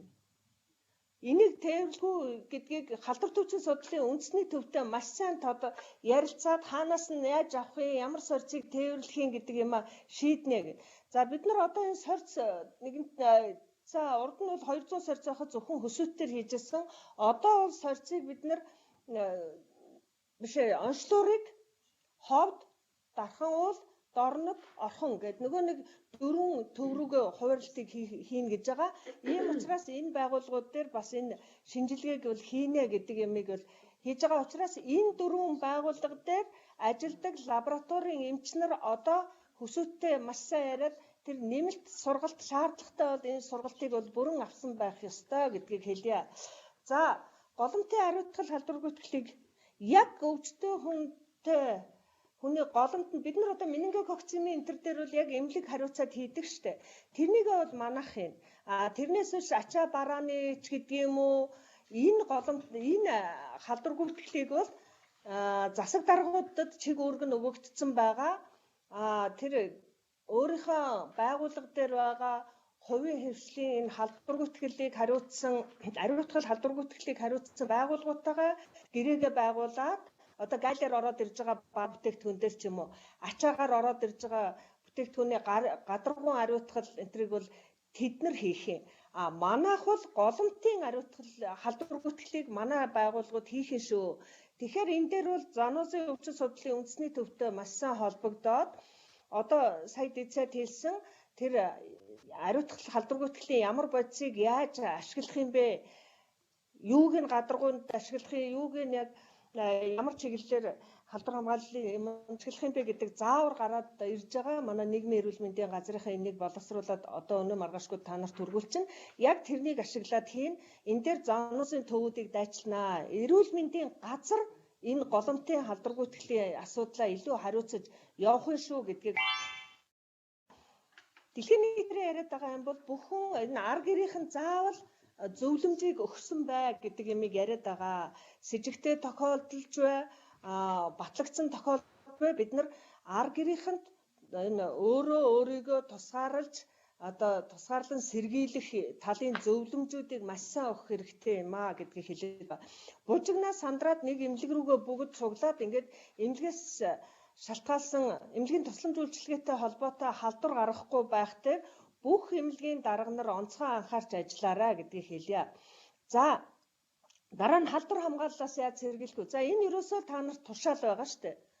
537-38 гэдэг энэ тушаалуудыг л яг мөрдөн. Эндээс бид нар хэрэгтэй юунуудыг яг таслаа дээш нь гаргаад тавьсан байгаа. Бүх эрүүл мэндийн байгууллагууд энэ ажлыг яг хийнэ гэдгээр нь. За дараагийнх нь. За эмчилгээний хувьд ямар байх юм бэ гэдэг. За бид нар хамгийн түрүүнд нөө тусгаарлаа шинж тэмдгийнхаа эмчилгээ хийн тэгээд зөвлөхүүдтэй болон нөгөө зөвлөх багийнхаа хүмүүстэй маш сайн харьц тэгээд тэр удирдамжинд заагдсан бүх эмчилгээнүүдийг бол ингээд шатаратаа авч явуулна гэдэг ийм чиглэл өгч байгаа. Бид нар удирдамж зааврыг боловсруулахдаа ялангуяа энэ эмнэлзэн зааврыг боловсруулахдаа дан ганц дэлхийн эрүүл мэндийн байгууллагын юмыг аваагүй. Дэлхийн эрүүл мэндийн байгууллагаас өгч байгаа зөвлөмжийг суур болгосон. Дээр нь нэмээд бид нар одоо яг хятадын энэ яг өвчтөе хүнд тусламж үйлчилгээ үзүүлж байгаа эмч нартай WeChat-аар холбогдоод хятад хэлтэй эмч нараараа хятадын заавруудыг авчруулад шүнд нь орчуулж гаргаж байгаа. Бүгд найрамдах Солонгос улсын бас эмчилгээ онцлогооны барьж байгаа зааврын баримжааг бид нар бас олж авсан байгаа. Тийм учраас та нар энд бас эргэлзээд итгэхгүй байгаад байх шаардлага байхгүй. Яг энэ онцлогоо эмчилгээнд заагдсан эмнэлгийн хэрэгслийн нөөцийг бүрдүүлэхээр маш сайн анхаарч ажиллах хэрэгтэй шүү гэдгийг хэлье. За дараа нь орж байгаа эмч нар ч гэсэн өөрсдийнхөө эрүүл мэндийн байдалд маш сайн анхаарч орох хэрэгтэй. Аль болох ил шарахгүй байх дээр их анхаараарай. Голомт руу орж байгаа эмч нарыг. За голомт руу нэг орсон хүнээ та нар бүгд мэднэ штэ. Та юун дээр таргуун дахал дээр яаж баримталдаг вүлээ? Ер нь халдвар төвчин дээр яаж тусгаарладаг вүлээ? Ээлж сольдог юм шиг нөгөө нэг ердийн журмаар жижүүрийн солилцуулаад байдаг юм бол байхгүй шүү. Орсон эмчээ яг тэнд нь тусгаарлан тэр эмчийн илүү цаг өнтрийг бол бүгд маш зөв тооцож өгнө гэдэг юм а анхаараа. Тэр шинжилгээний хартал тэр тусгаарлагдсан тэр хүнтэй хамгийн анх хавьдсан эмнэлгийн мэрэгжилтэн тэндээ тусгаарлагдана гэдгээр анхаарах хэрэгтэй. Орж байгаа эмч эмнэлгийн мэрэгжилтнүүд хамгаалах хувцас хэрэгслийг бүрэн өмсөж орно. Гарч ирээд тайлахыг бүрэн хийнэ. За энэ дээр эмч нарыг нэг сонгоод юу гэдгийг одоо хүлээ авахын эмчээ, зуугийнхаа эмчийг, их барихынхаа эмчийг, сэхэний мэс заслихныгаа сурах чинь гээд арьсныхын энтер ард нь үлдчихнэ гэж бол байхгүй. Бүх эмч нарыг, бүх мэрэгжилтнүүдийг, бүх ажилтнуудыг сургана энэ дээр. Бүгдийг өмсөд тайлах, хувцсыг өмсөд тайлах, халдвар хамгааллын дэглэмийг яаж баримтлах юм бэ гэдэг дээр бүх мэрэгжлийн эмч нарыг бүгдийг сургаа. Бүх мэрэгжлийн совилогч нарыг бүгдийг сургаа гэдгийг хэлье. За тэгээд гараад ирсэний дараа голомтоос гарч ирсэн эмч нартаа сэтгэл зүйн зөвлөгөө өгөх, тэр биеийн байдалд нь үнэлгээ хийх, халууныг хэмжих энэ гэсэн энэ зөвлөмжүүдийг бол бүгдийг өгч байгаа. Тусгаарлан сэргийлтэнд ажиглалтанд байгаа хүмүүсийг зүгээр байлгаад байж болохгүй. Тэр хүмүүсийг өдөртөө 2-оос доошгүй удаа халууны нүүзэх энэ бүх арга хэмжээг авна. Тэр хүмүүсийн хоол ундны асуудлыг бол эмнэлэг биш орон нутаг бол шийдэж байгаа. Сэжигтэйгээ татсан байгаа хүмүүс энэ бол манай эрүүл мэндийн байгууллага шууд хариуцаад бүх юмыг хийж явна шүү гэдгийг бол хэлье. Дараагийн нэг юм цогц. Ер нь бол муу юм бас эртгэл бэлдэжсэн дээрээ гэж үзэж байгаа. Бид нар энэ ер нь нас оролтын одоо хувийг 2.2-оос 2.4 гэж дэмп хэлж байгаа ч гэсэн бид нар бол нэг 3 орчим хувьтай гэсэн тооцоол бол хийгээд байгаа шүү дээ. За энд одоо Японд нас баралтын тохиолдол бүртгэгдэж байна, Солонгост бүртгэгдэж байна, Иранд бүртгэгдэж байна те. Ийм үед бид нар зүгээр тайван байж өрөөсөө болохгүй маа гэд. За энэ дээр өрөөсөө та нар тэр эрүүл мэндийн сайдын тушаал байгаа. Мерсийн үед яахын, таргун тахлын үед яахын гэдэг тушаалууд маш тодорхой байгаа. За ерөөсөө л энэнийг бэлдэн энэ рүү орноо. Юу ийгүү задан хийнэ гэд гүгэд байхгүй гэдгийг. Тийм учраас бид нар энэ зааварчилгааг маш тодорхой тавьсан байгаа. Төр журмаар цогцтой яаж харьцах вэ гэдгийг заасаа. За ямар нэгэн шалтгаан тодорхой бишээр одоо шүүх эмнэлгийн ч юм уу эмнэлгийнхээ нэг шарил аваад ирдэг ийм тохиолдол дээр бусад салбарынхаа хүмүүсийг шүүх эмнэлгийн хүмүүс байна, цагдаагийн хүмүүс байна. Ийм шалтгаан тодорхой биш тохиолдол дээр очихдоо хамгаалтын тэр гарын болон бусад хамгаалтын арга хэмжээг маш сайн авч очих ёстой гэсэн зөвлөмжүүдийг одоо өгнө. Бид нар бас энэ талаар бол хууль зүйн яам шүүх шинжилгээний хүрээлэнлөө чиглэлийг бол өгсөн байгаа гэдгээ бас хэлье. За дараа. За ерөнхийдөө яг бид нар энэ баримжаа тооцоолоор манай салбарын хүннийхээ нөөцийг баримжаалаад ямар ч байсан нэг тохиолдолд иймэрхүү бэлтгэлийг бүрэн хийсэн байх ёстой. Тохиолдол ихсээд 10 болчвол яах юм? 50 болчвол яах юм? 10-аас дээш гараад ирвэл 50-аас дээш гараад ирвэл яах юм? 100-аас дээшээ олжвол яах юм бэ гэдэг хэмжээгээр энэ ерөнхий та нарт бол баримжаа олсон ийм загварчлалтыг бол явуулсан байгаа. Энэ дээр ажилланаа. Энийг ашиглаад за дараа. За энд зайлшгүй шаардлагатай тэрэнд бэлтгэхийн тулд ямар тоног төхөөрөмжүүд байх юм бэ гэдэг бүх бэлтгэлийг хийсэн байгаа. Хангасан тоош хэрэггээр навьсан манай санхүүгийнхээ энэ дээр яг тооцоолыг хийсэн. Ерөнхийн энэ тооцоолыг хийхдээ бид нар нэгдсэн эмнэлгийн бүтцүүл ажиллагааны стандартад заагдсан чиглэлийг илүү баримтлсан. Дэлхийн эрүүл мэндийн байгууллагаас өгч байгаа зөвлөмжөнд байгаа зайлшгүй шаардлагатай тоног төхөөрөмжийн жагсаалтыг бас болон эмийн жагсаалтыг харж хийсэн шүү гэдгээ бас хэлье. За дараа. За энийг та нар бүгд мэдж байгаа. Гадар ч очсон учраас нэг үрчлээ яриад явах уу. За энэ зүйлүүд дээр их анхаараач гэд. Та нарт бид нар аль одоо бараг сарын өмнө шахуу энийг албан юуг өгсөн. Эрчим тэмцэлгээний тагт эмчлэгдэж байгаа хүмүүсийн тоо түүн дотроос уушигны хатгалгаагаар өвдсөн хүний тоо нас баралт юунаас олж ийнү гэдэг энэ мэдээллүүдийг өдөр болгон ирүүлээл гэсэн ийм хаягаар. Одоо эхний нэг 2-3 өдөр овоо итгэвтэй явж яснаа тэгэл ингээл алга болчиход нэхгүй бол алга болчиход байх юм аа. Энийг зогсон шүү. Яг энэ мэдээллүүдийг бүгд өгнө. Өгдөг журмаараа бүгдээрээ өгнө. Энийг бид нар нэгтгэж байгаа. Энэ дэр онцгой анхаарах хэрэгтэй байна гэдгийг бас хэлье. Тэгээд анхаарал тавьсанд баярлалаа. За баярлалаа буяа даргалт. За амралтын өдрүүдэд эрүүл мэндийн салбарын бэлэн байдал хариуцлагатай жижүүрийн анхаарах асуудлыг цогтоотол танилцуулъя. За бүх дарга нарт өдрийн мэнд хүргэе. Эрүүл мэндийн сайдын 2020 оны 2 дугаар сарын 20-ны А-дрop 126 дугаар тушаал та бүхэнд гар дээр очисон байгаа. Энэ тушаалаас онцолж бас зарим зүйлийг ярив.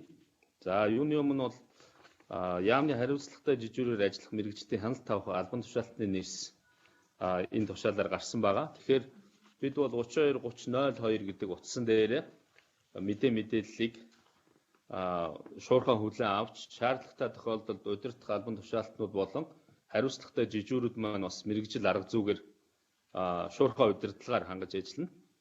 За хариуцлагатай жижүүрийн гүйцэтгэх ажил үүргийн удирдамж 2 дугаар хавсаралт, эрүүл мэндийн байгууллагаас мэдээлэл авах хүснэгт 3 дугаар хавсаралт, с жигтэй тохиолдлыг бүртгэхэд анхаарах асуултууд болон мэдээлэх хуудсыг 4 дугаар хавсаралтаар тус баталсан байгаа. Та бүхэн эргээд бас хавсралтуудтайгаа нэг сайн анхааралтай ажиллаарай гэж хэлье. За COVID-19-ийн үеийн болзошгүй эрсдлийн талаар мэдээ болон бусад мэдээллийг 32-30-02 утсанд хүлээн авч холбогдох газар хэлтсийн дарга нар шуурхай мэдээ өгч ажиллахыг хариуцлагатай жижүүртэй бол яамны түвшинд өөрөг болгож байгаа. За, эрүүл мэндийн байгууллагуудын хувьд бол хариуцлагатай жижүүрээ томилж үйл ажиллагааны удирдамжийг энэхүү тушаалын дагуу баталж хэрэгжилтийг хангаж ажиллахыг үүрэг болгож байгаа. Бүх шатны эрүүл мэндийн байгууллагын дарга захирал нарт. Тэгээд бас өмнө баяр наадмын үеэр эрсдэл бас өндөрсдөг ийм үеэр ажилладаг энэ жишгийнхээ дагуу бол хариуцлагатай жижүүрийнхээ тушаалыг яамандаа хөргүүлж ажиллана. Одоогоор энэ тушаалынхаа хуулбарыг ирүүлээгүй байгаа аймаг орон нутгийн эрүүл мэндийн байгууллагууд бас цахимаар яаралтай ирүүлж ажиллах нь зүйтэй гэж хэлье. За, ажиллах удирдамж дээр бол яамныхаа шуурхаа жижүүртэй холбогдохоос гадна энэ хавсралтанд байгаа өснөгтийн дагуу мэдээлэлээ нэгтгэж бас мөн эрүүл мэндийн хөгжлийн төвийнхөө жижүүрт ирүүлэх ийм асуудал байгаа. За, Нарантуй захирал мөн анхаарна үз эрүүл мэндийн хөгжлийн төв маань мэдээллийг авч нэгтгэж наашаа ирүүлэх бас ийм үүрэг хүлээсэн байгаа. За, утаснуудын хувьд бол бүгдээрээ мэднэ гэхдээ дахиад хэлье. Яамны хариуцлагатай жижүүр бол 24 цагаар ажиллана. 32-30-02 дээр урдаа 11-тэй бас залгана. Хөсөөтийн утсыг бол та бүхэн одоо мэдж байгаа. 80086829, зүсүүтийн утас 70284393. За, эрүүл мэндийн хөгжлийн төвийнх бол 70128801. За, ингээ хойшоо яваад нийслэл дээр мөн 24 цагийн шуурхай штаб 32 42 07 гэсэн утсан дээр байж байгаа. Эдгээр утаснуудаа бас шаардлагатай тохиолдолд холбогдно. За, хариуцлагатай жижүүрийн нийтлэг чиг үүргээс нэг хоёр зүйлийг бас онцлие. Эрүүл мэндийн байгууллага хариуцлагатай жижүүрийнхээ нэр утасны дугаар тогтмол нээлттэй байх цахим маягийг яам болон хөгжлийн төвд урьдчилан ирүүлсэн байна гэж сая нөгөө хуулбараа тушаалынхаа хуулбарыг ирүүлнэ гэдэгтээ энэ бол багтж байна. За, вирусын халдварын талаар болон нийтийг хамарсан ноцтой байдал үүссэн үед шалтгаан нөхцөл байдал үүсч болзошгүй эрсдлийг тооцож холбогд гарах хэмжээг шуурхай зохион байгуулнаа гэж байгаа. Тэгээд сая удирдлагууд бол нэлээд тодорхой мэдээлэл өгөөд чиглэл өгчлөө. Гол асуудал бол ерөөсөө сандарч твдэхгүй, паниктахгүй байх гэдгийг бол бид төвийн түвшинч ярьж байгаа олон улсын одоо байгууллагын өгж байгаа зөвлөмж мөн ийм байгаа. За, үүн дээр нэмээд бас зарим зүйлийг та бүхэнтэй хуваалцъя гэж бодсон. Ер нь бол улсын онцгой комисс засгийн газраас өгсөн одоо үүрэг чиглэлийн дагуу бол бид өндөржүүлсэн бэлэн байдалд ажиллаж байгаа гэдгийг мартаж болохгүй. Үүнтэй холбоотойгоор зөвхөн шуурхай одоо штаб хариуцлагатай жижүүр ихэ төвшөнд асуудлаа орхиод өөрсдөө ингээ яваад одоо шинэлээд амраад ийм байдал үүсэхгүй тулд та бүхэн маань удирдлагууд бүгдээрээ утсаа унтраахгүй сүлжээтэй байх шаардлагатай байгаа. За, нийслэлийн эрүүл мэндийн байгууллагуудын хувьд бол 23-наас 27-ны хооронд одоо тодорхой хэмжээгээр хөл хорио ялангуяа тээврийн хэрэгслийн хөдөлгөөний хязгаарлалтантай холбоотойгоор бид бол зайлшгүй ажлын шаардлагаар ажиллах ийм онцлогтой салбар учраас үнэмлэхээ ажлын газрынхаа үнэмлэхийг байнга авч явна гэдгийг бол тохирсон байгаа. За, тэр Солонгост одоо сүүлийн 2 өдөр нэлээд шууган үүсгээд байгаа энэ дээгүү хотын жишээгээр аваад үзэхээр бол яг гоо эрсдэл маш ойрхон байна, маш өндөр байна гэдгийг би гол нь жишээ авах гэдэг юм л да. Энэ одоо тэр 60 гаруй насны эмэгтэй бол маш богино хугацаанд олон тооны хүнийг халдварлуулсан байгаа. Өөрөөр хэлэх юм бол энийг бол бас олон улсын түвшинд нөгөө супер спредер буюу их өндөр түвшинд халдварлалтын маш өндөр түвшинд олон хүнийг халдварлуулах ийм боломжтой халдвар гэдгийг тод жишээ болж гарч ирж байгаа гэдгийг бас дурдъя гэж бодсон. За, мэдээллийн урсгалын хувьд бол бид нар бас нэлээд олон удаа ярьж байгаа энийг маш яаралтай одоо асуудал эрсдэл үүсэх юм бол эрүүл мэндийн яам халдвар түвшин судлалын үндэсний төвтөгөө холбогдох журам мэдээлэл өгж ажиллана нэн тэргуунд. Мэдээж одоо аймаг орон нутгатайгаа мэдээлэлээ солилцож хуваалцлагүй явах уу, аймгийн онцгой газартайгаа холбогдлого яах вэ? Гэхдээ бид мэдээллээр оройтож хангагдсанаас болоод тодорхой хэмжээгээр үл ойлголцол үүссэн юм хэд хэдэн жишээ байгаа гэдгийг ялангуяа аймаг орон нутгийн түвшинд анхаарах зүйтэй гэж бодож байна. За, буян жаргал дарга сая энэ сорцны асуудлыг ярьлаа, сорц тээвэрлэлтийн асуудлыг ярьлаа. Сая аймаг орон нутагт ажиллах явцад бас анзаарэгдсэн нэг зүйл гэх юм бол сорьцыг одоо хүргэгдсэн заавар чиглэлийн дагуу маш зөв авах хэрэгтэй байна. Сорьцоо маш зөв гүйцэд сайн авах талаар халдварт өвчин судлалын үндэсний төвөөс хүргэгдсэн энэ зааварчилгаа зөвлөмжийг маш сайн дахиж хараараа гэдгийг хэлье гэж бодсон. За мөн орон нутагт ажиллаж байхад бол нэлээд хэдэн аймагуудад за дээрээс нь сошиалор ингээд авж байгаа мэдээллийг харахаар өөрсдийнхөө төвшөнд аймгийн даргын захирамжаар маш олон арга хэмжээг авж байна. Аймгийн онцгой комиссийн зүгээс. Тэгвэл бүгдэнд нь бол одоо талархалтай харж байгаа. Зүгээр ер нь сандарч твдэхгүй арга хэмжээг яг зохих төвшөнд нь аваа гэж бас дэд сайдын хэлсэн дээр тодруулж хэлэхэд хэд одоо давсан байдлаар арга хэмжээ бас авчих үедээ эрсдлээ бодиттой үнэлж хариу арга хэмжээгээ төлөвлөөрөө зөвлөж байгаа гэж хэлээ. Одоо жишээлбэл зарим аймагт хүнсний дэлгүүрийг бол өвдөөс хойш маш орой маш их одоо хаасан ийм хаах захирамж гарсан зүйлүүд байгаа. Тэгэхээр нөгөө талдаа энэ маань одоо хэвийн амьдрал үргэлжлэх энэ асуудал нөлөөлөх үедээ хүнсний хомсдол зохиомл ийм хомсдол бас айдас бужигнаа үүсэх үедээ гэдгийг зориуд бас хэлье гэж бодсон. За баярлалаа.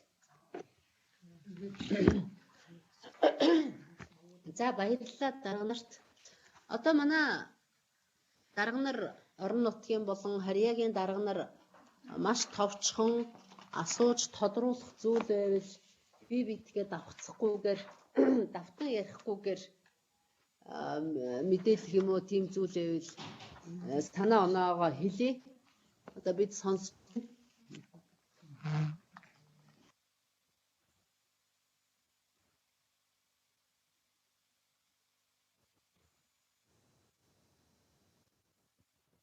Орхон асуух асуулт байна. Энгийн цэцлэмжийн хэлцээний дарга уртсан.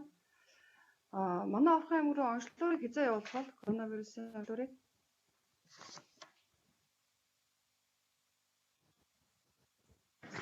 за гэвэл та дарга орж ирэхээр хариулах.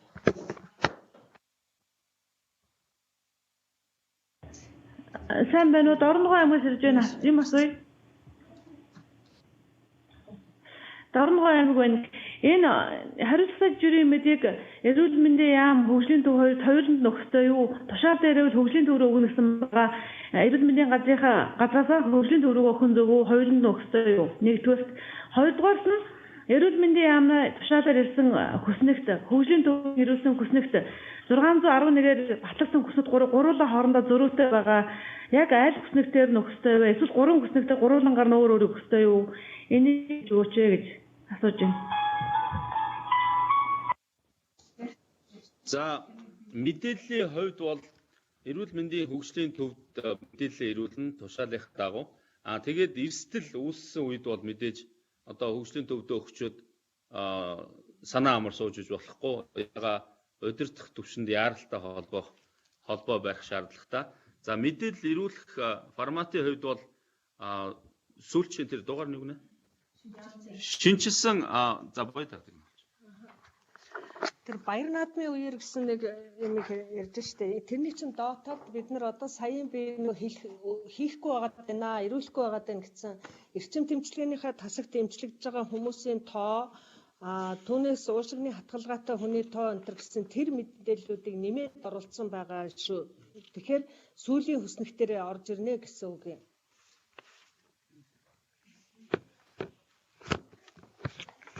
за өөр Скватр аймгаас Сэлэнг аймгаас за Скватр аймгаас асуултсан.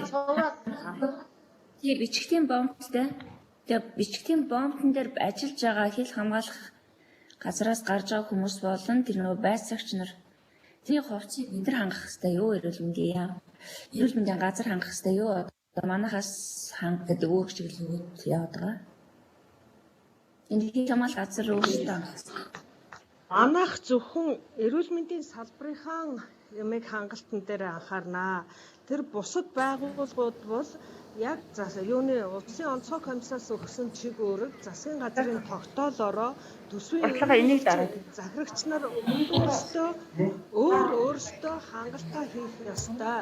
Гэхдээ үнэхээр голомтоор сэжигтэй байгаад байдаг. Манай дээр хувц байгаад нөгөө талд нь байхгүй бол харамсаад өгөөд хариугаа буцаагаад дараагийн авах ч юм уу тийм харилцан ажиллах юм бол байх байхаа гэж бодож байна.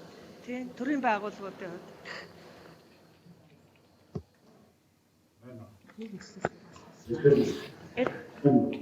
Оюут орноос асуултаар улбар хэлээ төмөр очив.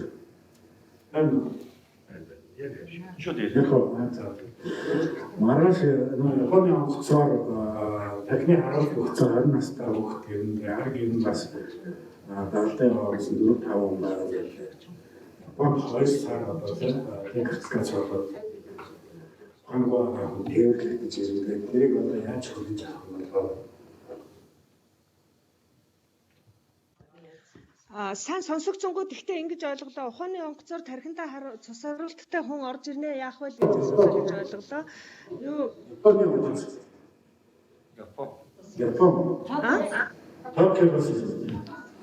Японы онгоцоор гэдэг юм уу? За тэгээ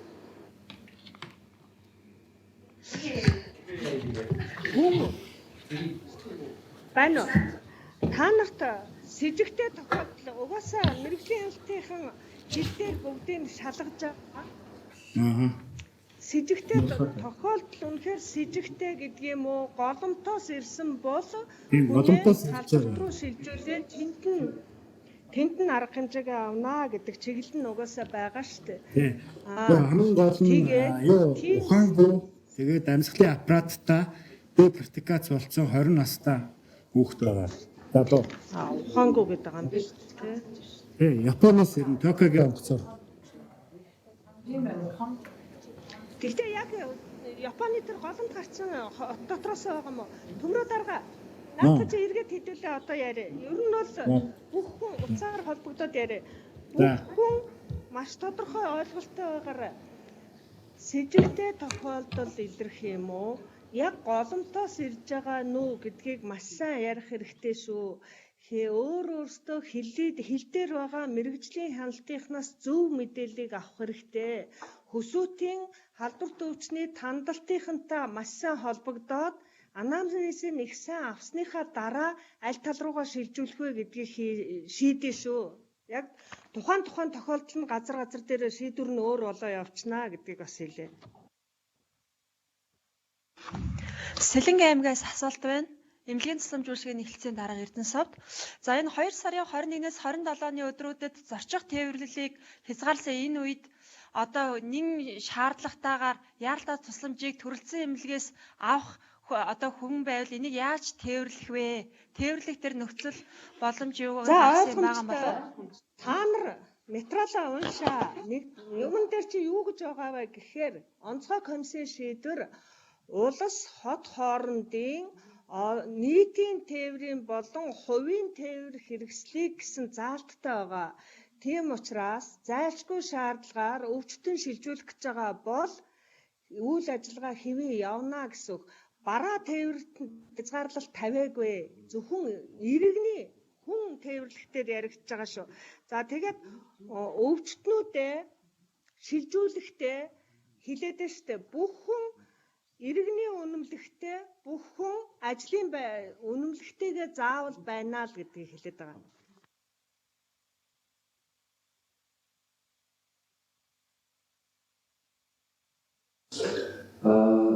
Манай эмнэлгийн хувьд 21 аймагаас үйлчлүүлэх шиг захимаар цагийг авч үйлчлүүлж байгаа.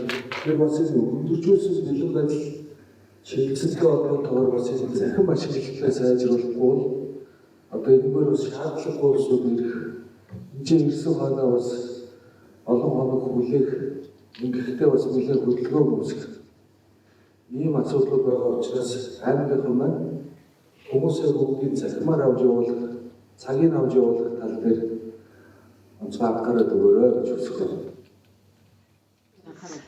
Аймагуудад энэ тушаалаар өгөгдсөн байгаа чиг үүрэг дээр чинь байгаа эхлээ заавал цахимаар болон утсаар зөвлөгөө ав гэдэг юм байгаад байгаа шүү. Бүгд сайн уншаарай.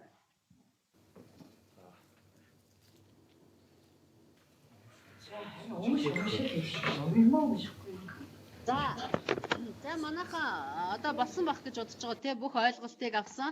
За тэгээд яралтай асууж тодруулах зүйл байх юм бол манайхан л одоо холбоо бариад хүмүүс рүүгээ хинтээ юу ярихаа мэдж байгаа учраас та бүхэн ч гэсэн цаанаа зөндөө ажилтай байгаа. Бид ч гэсэн одоо эндээ зөндөө ажилтай байгаа. Бүх мэдээллийг та бүхэнд хүргэж байгаа.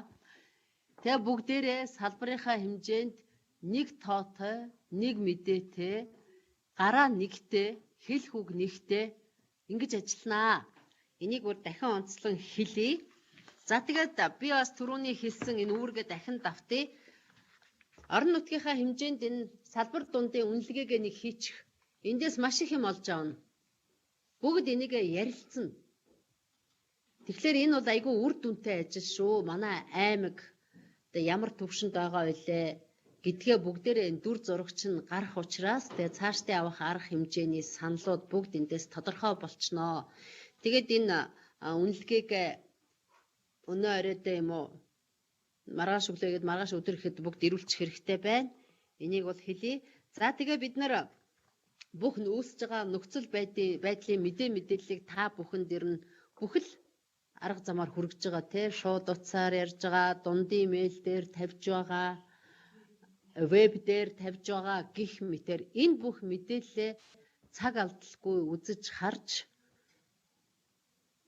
тэгээд наана цагийн байдлаа зөв танилцуулаад манай салбар ийм бодлого барьж байгаа гэдэг энэ бүх зүйлүүд бол би та нарт тодорхой болцсон байгаа гэж бодож байгаа. Одоо би эндээс энэ салбар дундын хийсэн эрсдлийн үнэлгээ энийг явуулаадах. Тэгэхээр яг энэ загварын дагуу та нар маань бас орон нутг дээр энийг үнэлгээ хийгээдэх. За тэгээд сая мөнгөсцийн дарга хэллээ, буян жаргал дарга хэллээ. Өвчтөн шилжүүлэх зайлшгүй шаардлага байсан тохиолдолд одоо явна уу гэхээс биш ер нь бол тахимаар утсаар тэл медицинээрээ дамжуулж энэ заавар зөвлөгөөг аваарай. За мэдээж одоо төргөн тусламжийн машин, онцгой байдлын одоо өөр юу байдгийг энэ үед ажиллах шаардлагатай машинуудад бол энэ онцгой комиссийн шийдвэр үйлчлэхгүй шүү дээ. Энэ дээр маш тодорхой бичсэн байгаа учраас алсын дуудлагандаа бид нар гарна энэ төргөн тусламжийн чиглэлээр, эмнэлгийн чиглэлээр бүх одоо ажил маань хийгдээд явна, явдаг журмаараа явна. Гагцхүү та нар шууд шилжүүлэхээс өмнө энэ цахим зөвлөгөө тэл медицинээ маш сайтар ашиглаарай гэдгийг хэлье. За тэгээ бидний гол зорилго урьдчилан энэ халдвар зөөвөрлөгдөн орж ирэхээс урьдчилан сэргийлэх, хариу арга хэмжээний бэлэн байдлаа авах. За өвчлөл орж ирсэн тохиолдолд бид нэр хохирол багтай эндэгдэлгүйгээр энэ бүхнийг даван туулахын төлөө ингээд салбараараа ажиллаж байгаа, бусад салбартайгаа хамтарч ажиллаж байгаа. Хамгийн гол нь шадар сайдын 17 оны 08 дугаар тушаалаар батлагдсан журмаа маш сайн уншаарай. Энэ журман дээр бол бүх зүйлийг маш тодорхой заасан байгаа. Тэгээ ингээд хэдүүлээ бас маргааш нөгөөдрийн энэ амралтын өдрүүд байж гэн. За бидний хувьд бол биш л те. За тэгээ шиний 1, 2, 3-ны энэ өдрүүдэд одоо бас анхаарлаа огт сулруулахгүйгээр ажиллана. За энэ өдрүүдэд маргааш нөгөөдөр тэгээд 1-р, 2-р, 3-р энэ ажил орох хугацаанд яам бүрэн бүрэлдэхүүнээрээ бидэндээ ажиллаа хийн, ажиллана. Одоо бас энд хинхэн яах вэ гэж ажиллах уу гэсэн тушаал шийдвэр бас энд алавжиж гарч байгаа. За тэгэхээр дахин давтан хэлье, бүх удирдлагууд утсаа хаахгүй байх ёстой, хотоос гадагш гарахгүй байх ёстой, утасны сүлжээ барихгүй газар л байж болохгүй гэдгийг хэлье. За аймаг орон нутгийн хувьд бол одоо бас нөхцөл байдал үүссэн үед одоо бас юмыг яаж мэдвэ те. Тэгтээ холбоо барих бүхий л боломжийг нээлттэй орхиорой гэдгийг онцлон хэлье. Тэгээ одоо хэдүүлээ бас ямар ч байсан нэг 27 оны хүртэл бид нар бас энэ орж ирэх одоо энэ өвчин зөөвөрлөгдөн орж ирэхээс сэргийлэх энэ бүх арга хэмжээг хаана авч ажиллана. За тэгэд өөр одоо дахин хэлье, өөр асууж тодруулах яаралтай ийм зүйлүүд гарах юм бол дандаа шууд харьцаараа манай энэ яамны та бүхэнд хүрэгдэж байгаа тийм хариуцлага жижүүрийн хуваар дээр дандаа жижүүрт гарч байгаа за тэр хяналт тавих албан тушаалтны гар утасны дугааруудыг бүгдийг тавьсан байгаа. Яагаад гэвэл одоо бас энэ 323 тэгтэг 3 гэдэг утас маань нөгөө ямар үйлчлэгээ вэ?